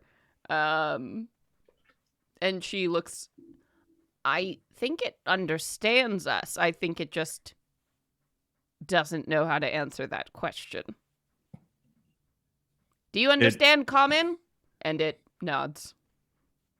And she looks at you and is like, well. What are you doing still hanging around here? Lich, she's not going to go anywhere else. And yeah, it opens its mouth wide like a yay, like you would if you were going yay. hey, and then swings and looks around very sarcastically, surveys the city. Sarcastic skull. Yeah. Like, it's doing it so slow, it must be sarcasm. It doesn't have eyebrows or any, like, facial, it doesn't have skin. So it's very limited in the range of emotions it can communicate to you. Well, if he's just watching, then do you mind if we keep on? And it nods no, like, it does not mind. And kind of indicates its head towards the next tower. Right on. Whoa. Welcome to the party. See ya, homie. He starts walking. Were you following us earlier? It will nod yes. Oh, so now we know. See, I told you. It will do so when it is convenient for itself. Are you cool with us going into the big tower, getting that the magic ball or whatever it is? The mythal. Mythalar. Yeah. And it was starting to say yes when you asked if you're cool if you're going into the tower, and then you start talking about the Mythalar, and it makes like a taken aback gesture. What? Clutches its pearls, like, oh. Yeah, it does. Yeah, if it had pearls, they would be clutched as the chin kind of recedes. And it brings its eye gems a little bit closer to you. Its eye gems. Oh. Yeah, like it's so gross sounding. like it's questioning. Like maybe it wants you to explain more. Oh no. Trying to restore balance to the world. Oh dear. The goddess of winter, Oral, has cast an everlasting spell, which has made life above here quite shit, to be honest. Perhaps if we have the Mythalar, we can stop the spell that she is casting, so that we can bring our world back into balance. Like the Avatar. Yeah, and it hangs in the air and for a while and doesn't seem to give any kind of indication of yes or no. And then it turns 180 and rockets off. Yeah. Like, Well, Oh shit! Did I fuck up? is it gonna go hide it now? to go behind a building somewhere, and it's gone out of sight. Because it's a human-sized skull in a gigantic fucking city, so it's Rocket it gone. off. It's gone. Oh. Yeah. All right. Yeah. I don't know why I imagined it as like a 15-foot tall skull, but that's... No, it's the size of a human skull, so Big it's magic. like barely like a basketball size, like in just floating. That's why you couldn't really see it in between like buildings. It was like a flash. You're like, whoa, it's tiny. It's so small. All right. Got it. So you don't know what that meant, but Eh, I mean, it's not like he's got hands. What is he gonna do? turn to the group. Sorry, everybody.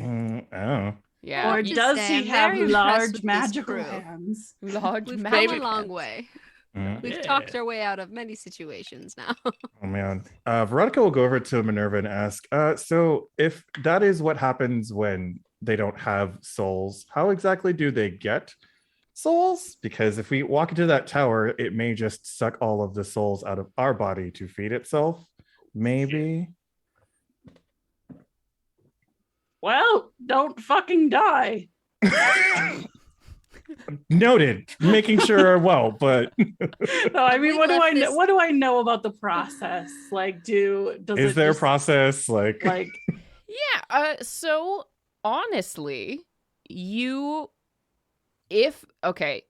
demi-liches, super evil. Something about selling all you are to become an archon of undead energy, even agreeing to rip souls from their body to feed your eternal youth, super fucking evil. So Yeah, you are pretty sus, yeah. sure if this demi-lich could have taken your souls, if they had the means to do that, they would be gone you'd already be dead. Okay. So maybe they don't have access to their phylactery. Maybe it has been, You know it's not destroyed because otherwise they would be destroyed. Sure.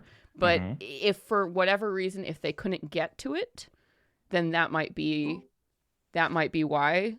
Like if they literally cannot put things in the vessel, that might be why your souls are still intact. It might think you're too dangerous.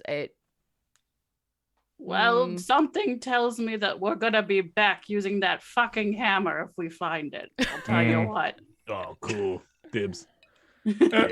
Yes, you can do it, Gob. Dibs Smash on it the into anti-magic pieces. hammer. It's Yeah. fine. Well, that was weird. Yeah, it was. Should we keep going? In comparison to everything else we've dealt with on this journey, sure. Sure.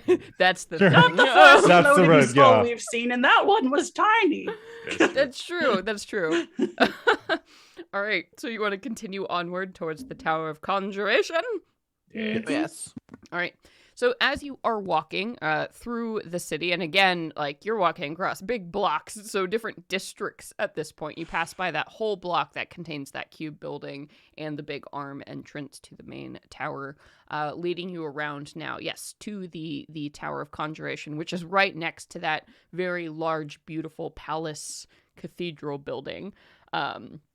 That, you know, triangulates with the giant glass sphere that you can see covers the Arboretum. You are standing at the base of this tower, and this tower is engraved with interlocking circles of stone. Yellow light spills from its topmost window, and the faint sound of brooms brushing on stonework drifts through its broken doors. How very Fantasia of Yeah, I was just about to say. Da, da, da, da. Yeah. So the doors are busted as you're looking at them. It looks like, yeah, something has smashed part of them. So you can kind of see Valley, send that in one of same- your boys. yeah. Billy they're Ann will. She's really got detect upset magic as after well. last time, so maybe not. All right. Well, I guess that's why they're here. You can always volunteer to go. I think if she'll do detect magic to see if there's a threat. Yes. So she and if will there's look not, up and down the tower, and like before, there are concentric rings of arcane power that have surrounded the tower. So the entire tower is encased in conjuration magic. juiced up. She can make an Arcana check. I think with advantage now Okay. that you know specifically that you're trying to look for like traps on these towers. Ooh. Let's see. All right. 19 plus oodles. 6, Oodles. so 25. And Fucking she, wizards. yeah, she will pause and say, I don't actually think this is a trap of any kind. I think the magic is just keeping it active. Cool. I don't see any kind of threat here on the door or anything. Nothing similar to the tower we just went through. Isn't conjuration magic making things? So we might walk in and it make whatever broke into that tower and ate that guy. Well, it Ugh. seems to be Only active. one way to find out. Oh, It does seem to be active now, so I would assume whatever this conjuration magic is keeping active is very much in there right now.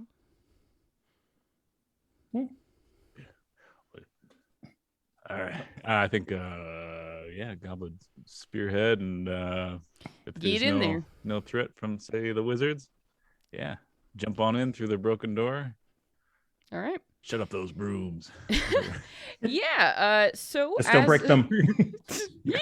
So as you walk axe. in to this tower, just like before, you see there is this entryway, just this blank chamber at the very bottom, and then spiral stairs leading upwards.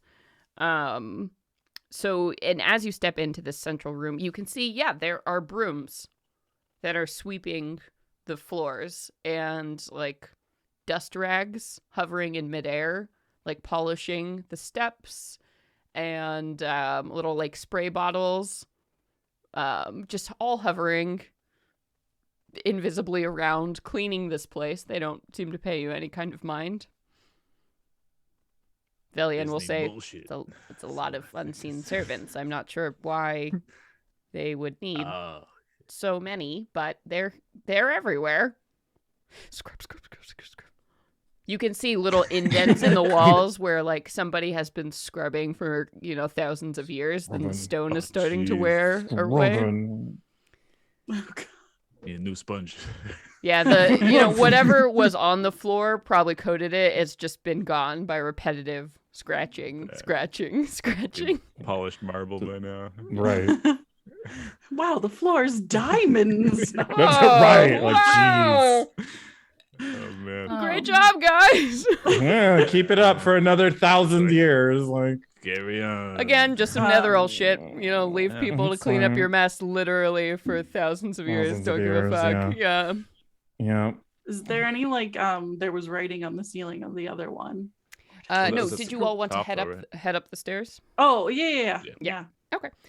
So as you head up, similar to before, you walk into a big chamber at the top, and you see glowing orbs are set into the walls of this 30-foot diameter circular chamber.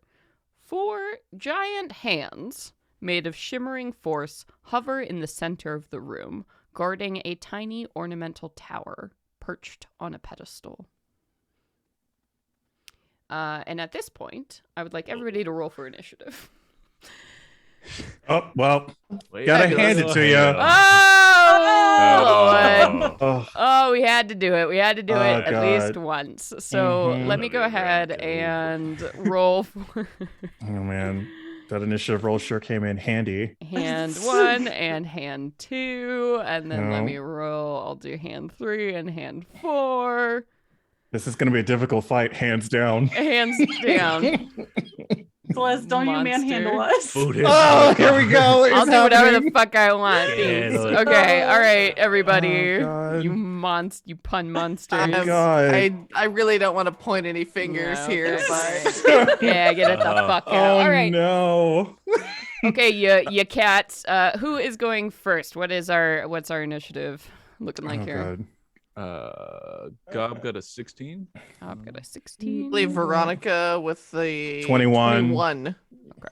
Minnie got a dirty 20. Wow. Xena man. got a 12. And Inga got 9, despite having advantage. Oh. Oh, and Well, Oh wow. Velian got a 5. Okay, that feels right for Billy. Oh look, she got a 5 last time too. That's Oh wow. That's pretty funny. that's Wizards what in the that bag. is. Okay, so 21 Veronica, 16 Gob. We got an enemy. We have Xena. We have another enemy. Minnie, Inga, and Velian. Cool. Neat. Mini Inga. it's so tiny. Minnie, It's so tiny. so cute. Little Shetland Inga. All right. So as you walk up into this room, this circular room with this tiny little pedestal in the center, and you can see like a model, like a perfect little model of like a lighthouse in the center of this room.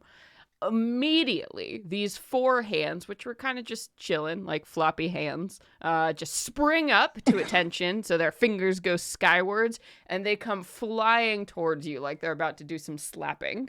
And again, Shit. they are just completely made of like blue magical force, cut off right at the wrists. These gigantic hands that are probably 6 feet tall by 4 feet wide. So big ass hands. And Veronica, as they're coming in swinging, you have the Oh my first to God. move here.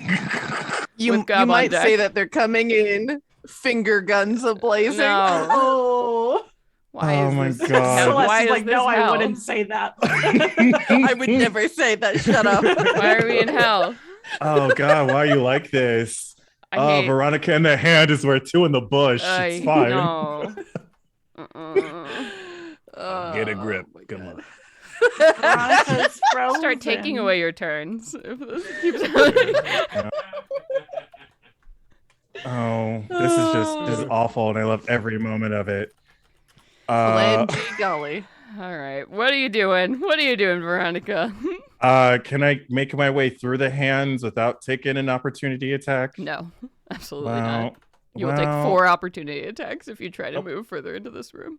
Well, okay. Yep. Guess Oh. Veronica is going to just kind of center herself in front of all the hands, raise her hand in front of her face, and cast Cone of Cold Whee! because reasons. Yeah.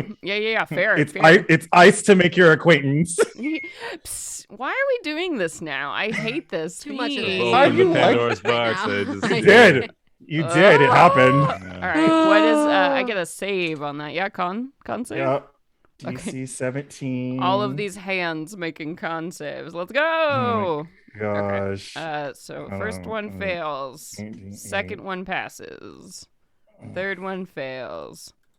Fourth one super passes.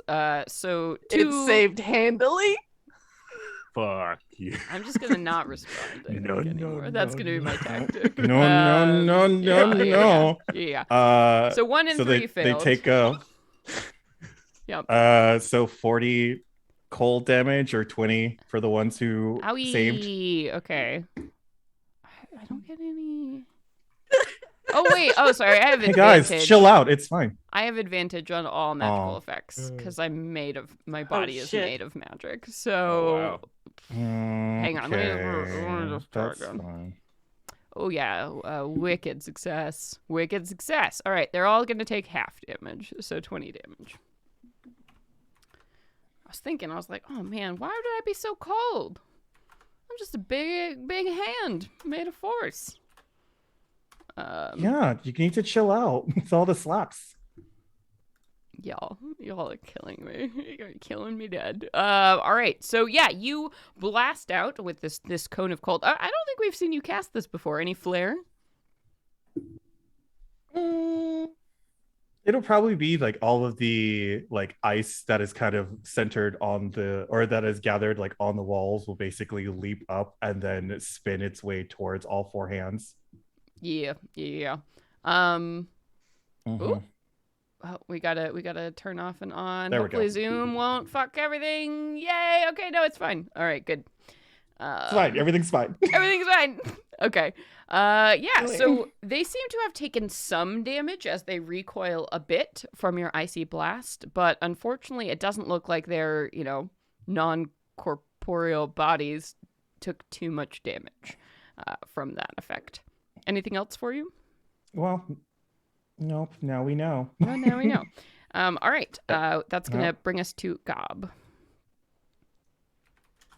Okay, yeah. Let's see. Nothing makes me more mad than hands. I will. I'll fly into a rage. I think I'm that's so actually my mad. turn. Oh, yeah, Minnie. Oh. Okay, I'm seething.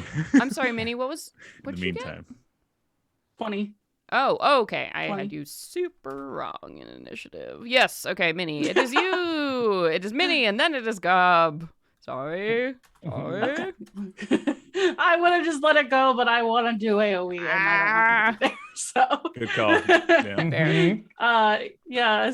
So I think that Veronica is just going to feel these frail little arms go like underneath her armpits, and she sees these 2 little hands warming up in front of her, and she's gonna cast burning hands out in a cone at these guys.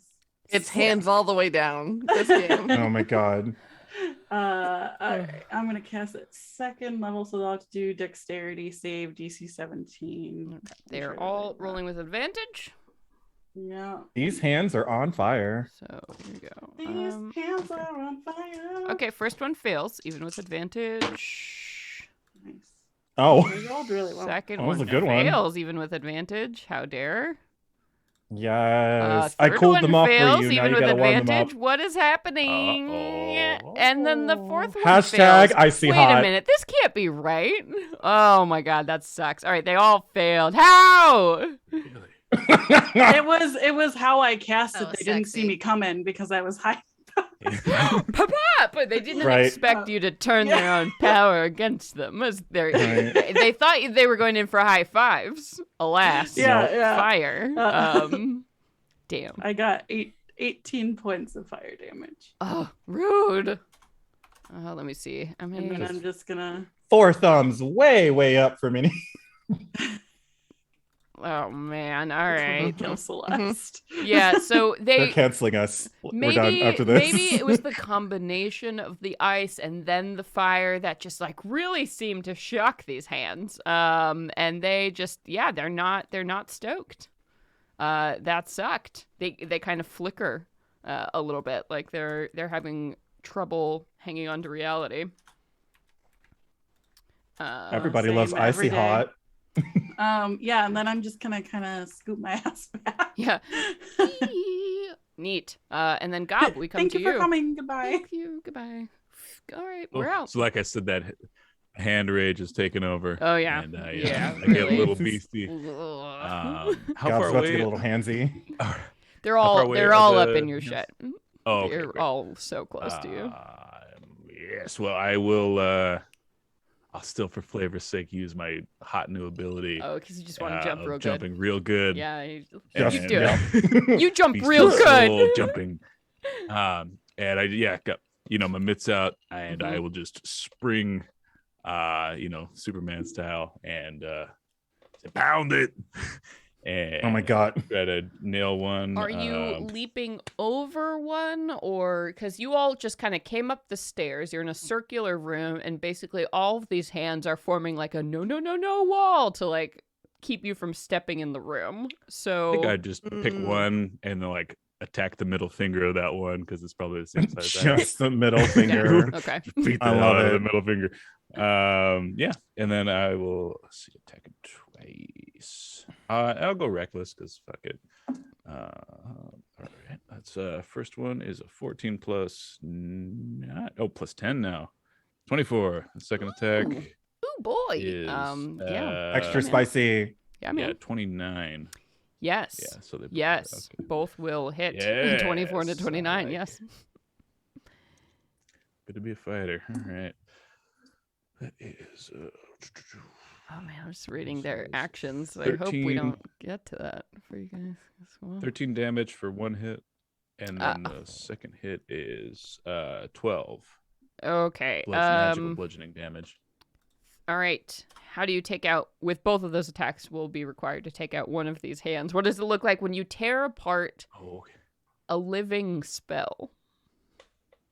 I think just like a little, WWE wrestling guy just launches into the air and then maybe goes between the fingers, grabs that middle finger over his shoulder, and just with the momentum comes down and Whoa! snaps it back. Oh. Versus the magic. Oh God. Yeah, and No it's broken weird bones, no because it's bones. There aren't any bones to break. right because it's almost like fighting with a ghost, yeah. but like it is a little bit more solid than that. So yeah, as you grasp onto the magic, you see it just bursts apart in a shower of like blue glittery magic sparks as it dissipates, and you're left standing on the ground surrounded by these 3 other hands. Oh shit, anything else for you? I think that'll do it for now. Yeah. Okay, well, I think you're going to be a pretty big target now, Gob. So I think the 2 on either side of you are going to try and smack you in a coerced effort. So here we go. Ooh, double fisted. Let's go. Double fisted. I love it. Double fisted. I don't even care. I love it. Okay. So much Super yeah. Smash Brothers happening. So first, one is going to try and grab you. So as it is coming in here and they're scooching towards you, one reaches out and tries to clench your little body in its fist. So I need you to succeed on a dexterity saving throw for me. Clench that Escaping little grab- body. Hey, I have squat nimbleness, which gives me advantage because I'm just Yes, a little guy. against grapple. Yeah. Oh yeah, Mhm. natural 20. Oh shit. Okay. That's Amazing. nice. It's the most graceful backflip So I've you're ever like, seen. no. You're just like with your new dog. You're like one of those little squirmy dogs that you just can't get a hold My of. little So squirmy this dog, hand you is can't like, catch me. come here, and chasing you around and just can't quite get a grasp on you. So the other one is gonna try and punch you because you're just a little smarmy bastard. So here we go. Do it. As a just nail you with a punch. It'll be 24 to hit. 24 Escalated so will quickly. hit. Let's see. Quick math. My tail will try to whip out. If I can get an 8, I think I can. No, it'll still meet. Nope, never mind. I take it. Okay. To the face. So you are going to be hit for 32 points of force damage as this thing smashes down on you. It feels like you are being punched by a giant, as just the amount of sheer force coming down I've been there. on you. Yeah. I've been punched Been there, by a done that. giant, man. It is. Woo. And let's see. And the living spell can move it up to 5 feet and move with it. So it's going to punch you. And now that when you're like ground down under it, it's dragging you along the floor with its knuckles back 5 feet closer into the center of the room. And you see the other two hands like form together, basically trying to prevent your friends from getting to it while this one hand like beats you up in the back. So they're closing ranks here. So that's fun. That's good. That is gonna bring us now to Xena. We are at you. I think I'm just gonna go for a good old fashioned blessing, and I'm gonna bless myself, Inga, and Veronica. Nice. All right. Nice. Woo! Ooh. You get that D4. That's sweet D4. You say, yeah, very slowly. Good. Yeah, Love it.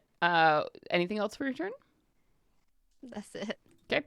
Then that is going to come to our last hand that hasn't acted yet, with Inga on deck. So let's see. Gob was punching hands. Minnie has done damage to hands. Veronica has done damage to hands.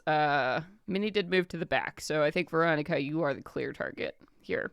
Go. So this last hand is going to come in. It's going to try and get you. It's going to try and get you. Just squeeze you. So I need you to make a dexterity saving throw, please. Squeeze ya. I'm going to squeeze the life out of you. Oh.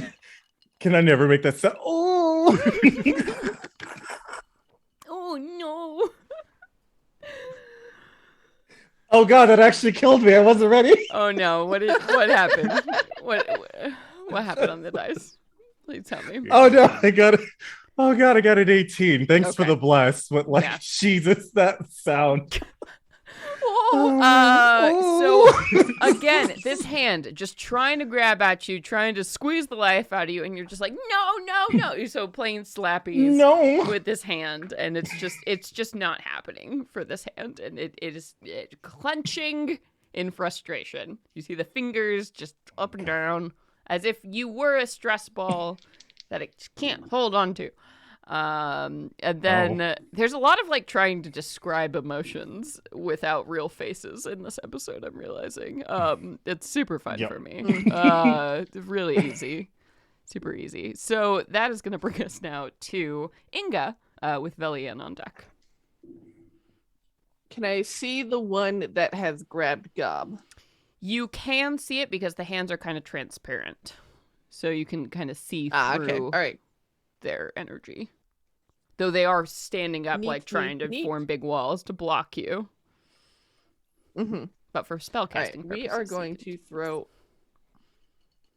Perfect. We're going to throw a guiding bolt at that one then. Rude. And we are going to upcast it at a 3rd level. Do I make a Right. save? Or is that's an attack? It's an attack roll. Ooh, that is a 17 on the die plus 2 plus 9. That's like fucking 30. Yeah. Okay. Yeah. Oh, and that's gonna be 66 radiant damage. Love that. hell yeah. Love that journey for you. Yeah. Journey. 10, 20, 27 radiant damage. Ooh, what does it look Ching, like sparkle, when sparkle. your radiant damage destroys this living Bigby's hand spell? Oh yeah. So I imagine like it kind of just like swirls around the circular edge of this room, and just like you see it like almost like a beam of light going into like a gelatinous kind of mold and just like explode out. Yeah, And it you just- see like as like Gob Yeah. is like scritching on the nail with its Whoa. floors. Yeah, so just in another, just a fireworks of like blue arcane force. This thing just implodes on itself as your more powerful magic counteracts it, and it is gone, leaving just now 2 of these hands. Yeah, that'll be our turn. Neat. All right. Nope, so that's it. we go to Velian with Veronica on deck. Oh, okay. Well, if it's been a long rest, Velian's got some juice back in her wand. Yeah, of we had the magic long missiles, rest so- like when we took that level, because the Hathawin, our dryad friend, protected you for a long rest. Perfect. Cool. So she'll whip out the old wand and spend you 3 charges to upcast to 3rd level. Pew pew Magic missile. pew. All right. 1, 2, 3, 4. So it's They're both 5 bolts. exactly the same shape, so I figure we'll do the left one. 4, 5,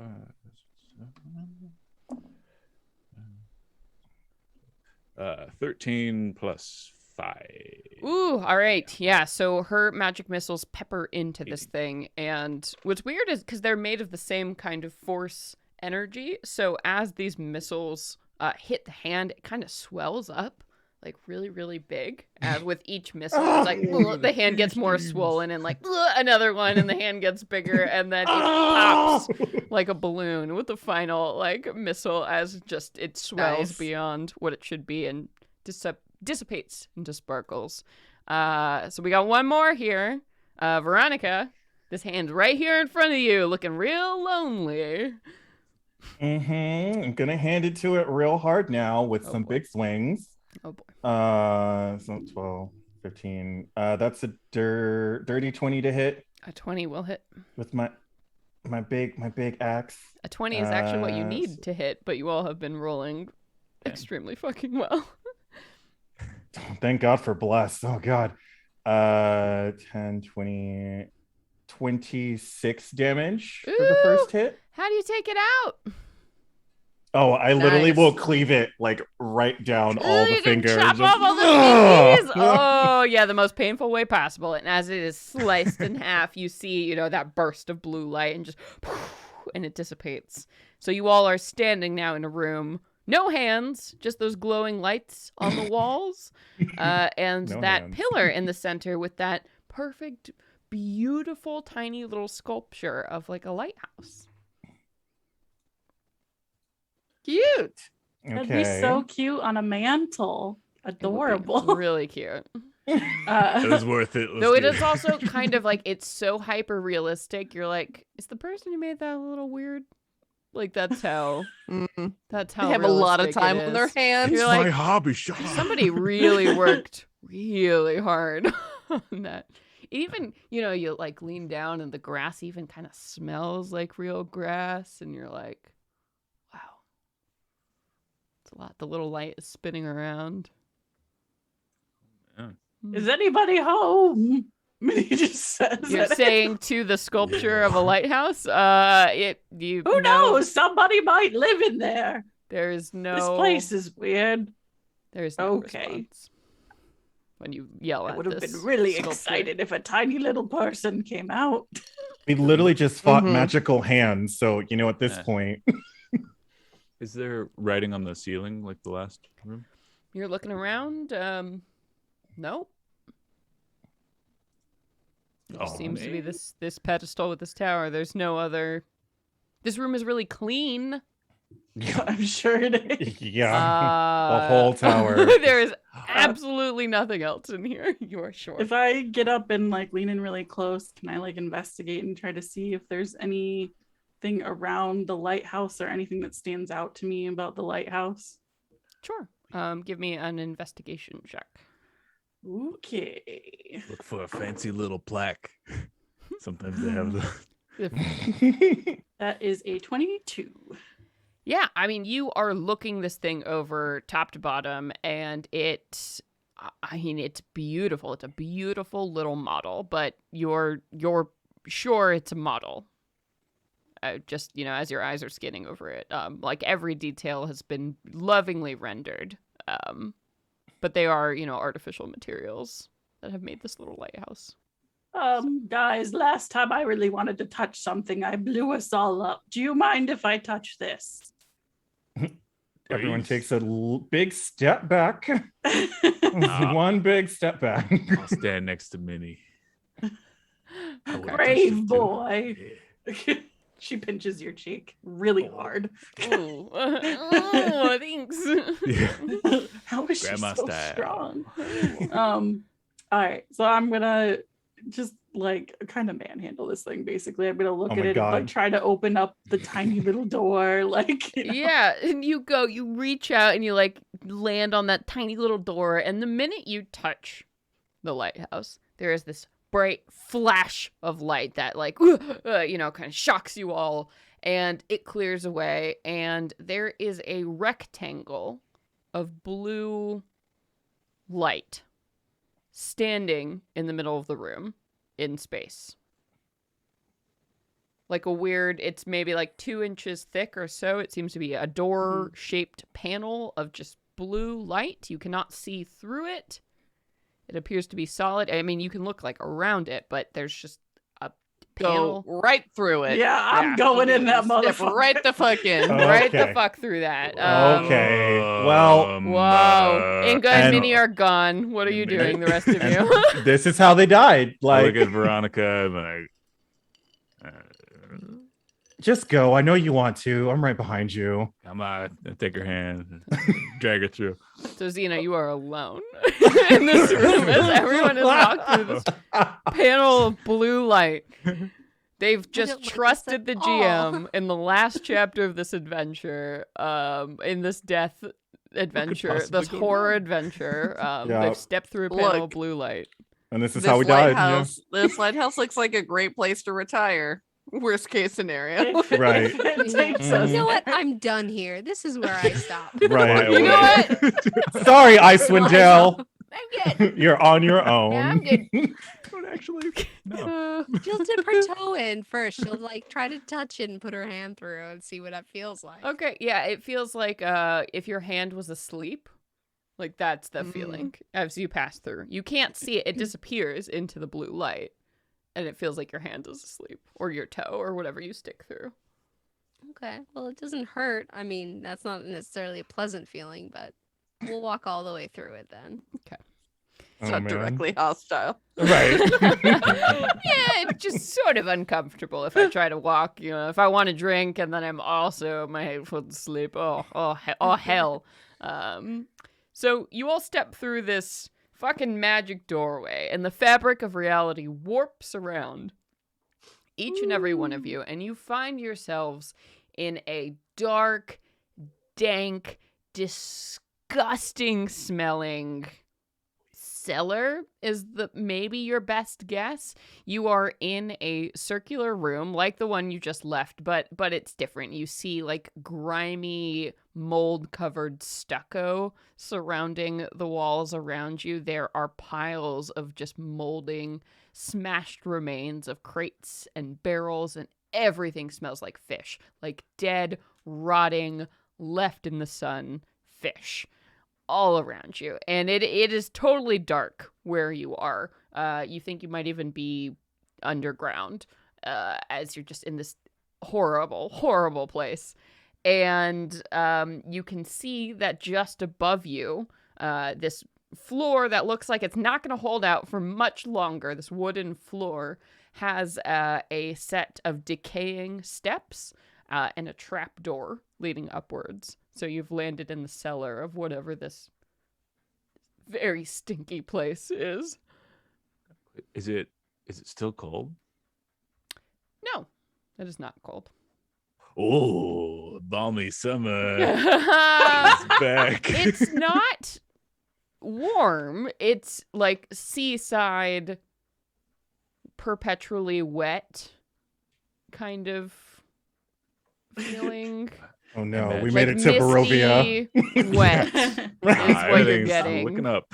Not like nice, sunshine seaside. This is like gross New England 6 a.m. seaside. Oh. Gob, kick the door open. I can't live like this. I'm Well, Jump straight up with my awesome beast legs and kick the door. Just jump through the whole Yeah, ceiling. you go up and you kick open this trap door, and it just breaks. Of course, it breaks. Like Right. it shatters under your control as the rotting wood just blows to smithereens. And you all very quickly see that you have popped up into the next level up of whatever this lighthouse is that has been crammed full of like old, rotting, stuffy, mismatched furniture. And sitting around by this roaring kind of oily fire with this black smoke that is just not helping anything in this space are 3 creatures. They're vaguely humanoid shaped, maybe vaguely female in their dress. But as they are sitting there, with this like purple mottled skin and these yellow eyes, all 3 of them look very alarmed by you just popping up. And you can see each of them wears, these like necklaces of bones. You can see skulls maybe of animals, maybe baby skulls, like humanoid baby skulls sort of around their necks, and they're wearing rags. And now that you're looking around, all kinds of strange and mysterious arcane things are hanging from the ceiling. Oh no. And they are, looking at you all, just appalled that you just burst through the floor of their home. What are you doing? Apologies, ladies.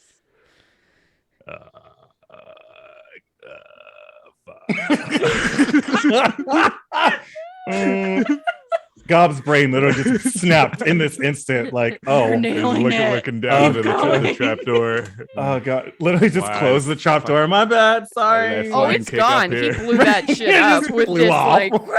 like opening it up, kicking through it. It is smashed. There's nowhere to hide. So these 3 creatures turn towards you, and one says, "What are you doing in our home? Who are you? What do you want?" Looking at the floor. I am a traveler from a distant land. I came here through a portal.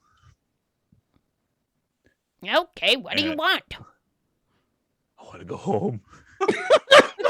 I want to leave. Well, then why did you break in through our door? Yes, why did you break in through our door? We have spent a lot of time and effort making this cozy little demi-plane for ourselves, not to have just these people bursting in. Well, perhaps there are any arcane sigils, perhaps in Draconic. We are looking for piece of ritual to open. Arcane sigils? You break through the floor of our living room looking for arcane sigils. Do I have that right? Yes, you live in tiny lighthouse, which is in much bigger magic spire in fallen magic city. Yes, I look for arcane sigils. You come here to a night hag coven. A night hag coven, all of us, all 3 of us. You come here into Auntie Pinch, Auntie Pillage's, and Auntie Plunder's house, and you just think that you can break our floor and then look for arcane sigils. Yeah, I got that right. Minnie just slowly crouches down with a piece of the Yes! rotted wood and starts casting mending on it. Sorry. My bad, really. One at a Yeah, time. I believe if anyone is to have arcane sigils, it would be you. And they look at you and they are stunned. And I think all of you are kind of poking your heads up out of a hole where a trapdoor used to be, right? You haven't really climbed up, so this is just this whole situation is just. These are my friends. Yeah, Oh, no. these Oh, God. Sorry, we broke your trapdoor. Okay. I'm done. My charisma is an 8.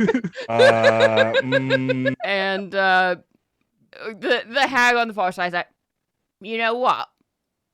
I appreciate your balls. I don't know about the rest of you, but I think they got some big old balls. And she looks at the other two and they sort of nod in agreement. I'll tell you what. You give us a little something and we'll help you out. Oh, God. I'm a little shy. I don't know about that. She looks at you I with love such this. disgust and is like, ugh. I don't want to talk my balls. Okay. What do you? You're not half of the man I need. Oh, no, he is exactly Oh my half God. of the man. Like, literally exactly half of the man that you need. Like, Thank you, Veronica. Thank you. Oh my god. What do you need? What do you ladies need? Well, you seem like an interesting lot. Yeah. We'll take a memory from each of you, and then we will give you your sigils, your information, and we Do you can want- go in peace. do you want a good memory, a bad memory? Like, is there a Something stipulation? interesting. It doesn't matter what. Inga pulls out the orc stone that was her secret from the beginning of the campaign. That's now its use has been expended, and she will hold it forward and present it and will be, this was the one lover I've had in life. And you'll forget him. Just like that. Guess he wasn't that good. And she'll take Ooh. that stone from you. And there's a moment, Inga, where something passes over you. But you're not really sure what, kind of like a feeling of deja vu. And you see this creature holding this stone. And it means nothing to you. All the memories are gone. But you're not even aware. They're gone. Mhm. And there's a moment of confusion. And you know you just gave something up, but you can't for the life of you remember what it was. Oh, Fuck. She about to turns do around you? and shrugs. We Could gotta I do that with Dazan as my relationship? That'd be great. erase our exes. Right, just like, oh, God. this is therapy. Right, I was like, oh, I could just You guys can forget make and a not killing. care. Like, oh, man. If we get a That pick, take care of it for all of us? No, No. for each of you, obviously. We're gonna have to pay to get that fixed. And she waves a hand at the ruined floor. So we need good stuff. Gobble saunter up because we don't have to say it out loud or anything, do we? No, Sure, you can just tell me. Well, I mean, as the yeah, DM, Gob but would, not walk up to the nearest of the ladies and, get her to bend down and whisper memory of him getting picked on and beat up by the older dwarven kids growing up and them taunting him and calling him by his full gnomish name and just their kids can be so cruel. So Well, I see you think that's important, but it's kind of boring, but hey, fuck. whatever. And it's gone.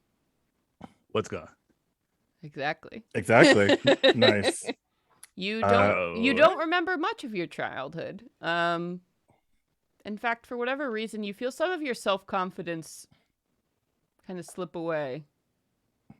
It's like, there was something that I think helped make you who you are today, but Oh, it's it's got real dark all of kind a of sudden. gone. You're not really sure why you're here or why you're doing this all of a sudden. Fucking portal. Fuck. Uh, Veronica's thinking the same exact thing. Like, I swear to God. All right, that's 2. We've got 3 left. to stepping up. Minnie will walk forward, and she will offer up her memory of the first time that she ever conjured up her friend Jingles and how excited she was. Oh, this little thing. Mortal excitement is so boring, but again, it's important to you. And just like that, it's gone. And I think with that was your first memory. That is what came to you. You don't remember Jingles anymore. And you know what? The Find Familiar spell has been... You've never really liked using it. It always gives you something random every time. It's one of the... Jingle's gone away. It's kind of a stupid spell when you really think about it. It's real sad. Probably not going to prepare it ever again. It's fine. Well, dear. That's true. She looks That at is true Xena death. and Veronica. Xena's very visibly sad and doesn't want to step forward. Oh, Same. come on. I know you both have something juicy you're holding back. Give it to us. Veronica will step forward and pull out the book that she wrote about all of the noble people of Waterdeep. That was her secret, and all of the like horrendous, horrible things they did to the people and to kids and whatnot, and hand it over to them. Oh, you're going to forget this. You're going to let all those victims suffer now. Oh, I like this one. Not a day goes by that I don't suffer thinking about all of them, so... And now they will suffer unknown. And she takes the books from you, and you suddenly... Why are you here in Icewind Dale, I think occurs to you, Veronica. Of all the places in the world, why? Why would you be here? So far from civilization, from the culture that you adore. It just doesn't make any sense.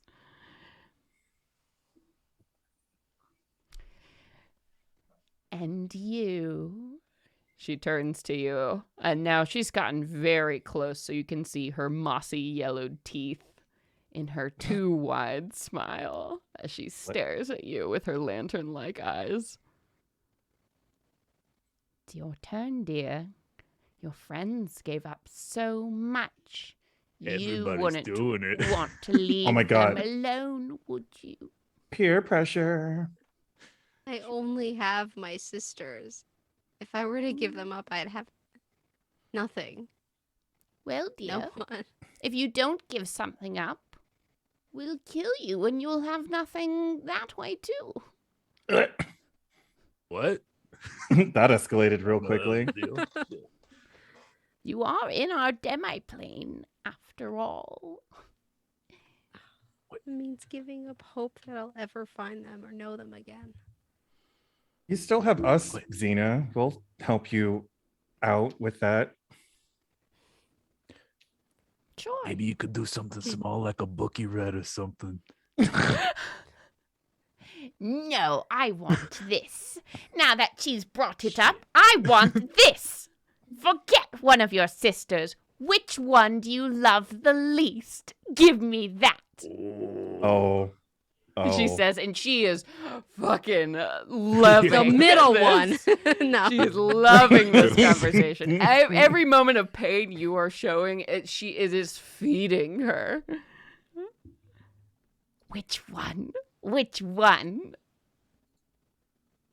It's probably going to be the oldest because her being the youngest, I believe I made her the youngest, is probably like most distant in relationship with the eldest. And you're going to forget her forever. Oh, how cruel. You know what I'm going to do? I'm going to give you something special. You are going to remember what you gave up. but nothing about her. That's fun. Isn't that fun? And she like grabs. She's sobbing now. Yeah. She's just like, Oh, oh my God. god, like hands to her face, and she's crying. She's weeping. my And God. she does. She grabs your wrist and like scratches you with one of her yellowed, gnarled nails. And in that instant, you know so clearly that you sold the memory, all of your memories of your eldest sister. But that's it. You know you loved her, and you know she was there and she was important to you, but you cannot remember anything about her. You couldn't even describe her face if somebody asked you. And you know you did that. Veronica got a 16 to comfort. And Falls into your arms. yeah, the hags, Just they sobbing. laugh and they say, "You must really want to do this little ritual of yours. Well, as promised, here is what we know." And one of them tears down this like moldy tapestry hanging above their couch, and you can see that there's an inscription carved into the wall, much like the others from before. And it says, "Second, summon a flame in the palm of your hand." Oh, I hope it was worth it. Bye-bye. And you find yourselves in a whoosh expelled back into that tower, that room at the top of the tower with that little lighthouse twinkling. Oh, I think everyone's greeted by Velian, who's just waved, never went through. Yeah, oh fucking no, she would not have gone through. She's not. Yeah, she's like, no, these fuckers, I'm gonna Bye. stay here. With all the kobolds are like, yeah. But that feels like a pretty good place to end our episode for the evening. Oh yes, Oh, that's only you 2 twisted. towers. That's only 2. That's only 2, my friend. How 12? Jesus. No, 8. Oh God. Just 8. Okay. But before we say more words, let's pull the winner of that dice giveaway. We are giving a set away of RPG dice that Joe has generously donated. So these beauties. Let's see, Sage, who is our winner? Starving scientist. Ooh, Starving Scientist, tell very us in the good. It's a chat, great tag name. us, yes, that you are here. Let us know with a claim, exclamation point claim, if you're here. So please do let us know. I see I oh see my that they are god, here. and the, yeah. OMG. Yay! Claim your prize. All right, There it we will is. message you. Sage will be chatting with you about getting you your sweet dice. Congrats. Yeah. Damn, thank you all so much for joining us. I hope you had a good time in episode 20. A lot going on in this really fucked up little city these wizards much. have built. Thanks all so much for joining us. I have been your dungeon master, Celeste Konowich. I'm Joe. I've been Gob Herkenstone, your questioning barbarian. I'm so known Oh my more. God. I'm Katie, and I've been playing Minerva Tinkerbauble, your human divination wizard. And I'm Nassim. I've been your inconsolable Inconsolable. Xena RND. And I'm Sage, and I have been your lovely druid, Inga. Yeah. And I'm Vincent, playing Miss Veronica Carnell, your Hexblade Warlock, who's been trying to look for more hand puns this entire time. How dare you? No. Wow. Well, thank you so much, everyone, for joining us for the super special episode. It's going to be a while until we're back. Just with the holidays and PAX Unplugged coming up, we're not going to be back doing this until, oh boy, I had to look at my calendar. Oh, January? Oh, she Yeah. pulled out the calendar. I whipped Those out the hags whole took more calendar. memories. January. So all of this drama will have to sustain you until then, my dear listeners. So yes, we will be back January 12th. Oh my god. Oh More god, than a that is month. literally an eternity. Like, oh an man. eternity. I'll be a away. different person by then. Yeah, Right. Yeah, we New Year's resolutions, yeah, go. It'll be 2022. It'll be wild. So everyone, yeah, we will see you then with Rime of the Frostmaiden. Though you can check us back next week. Will be Venture Maidens, episode 9.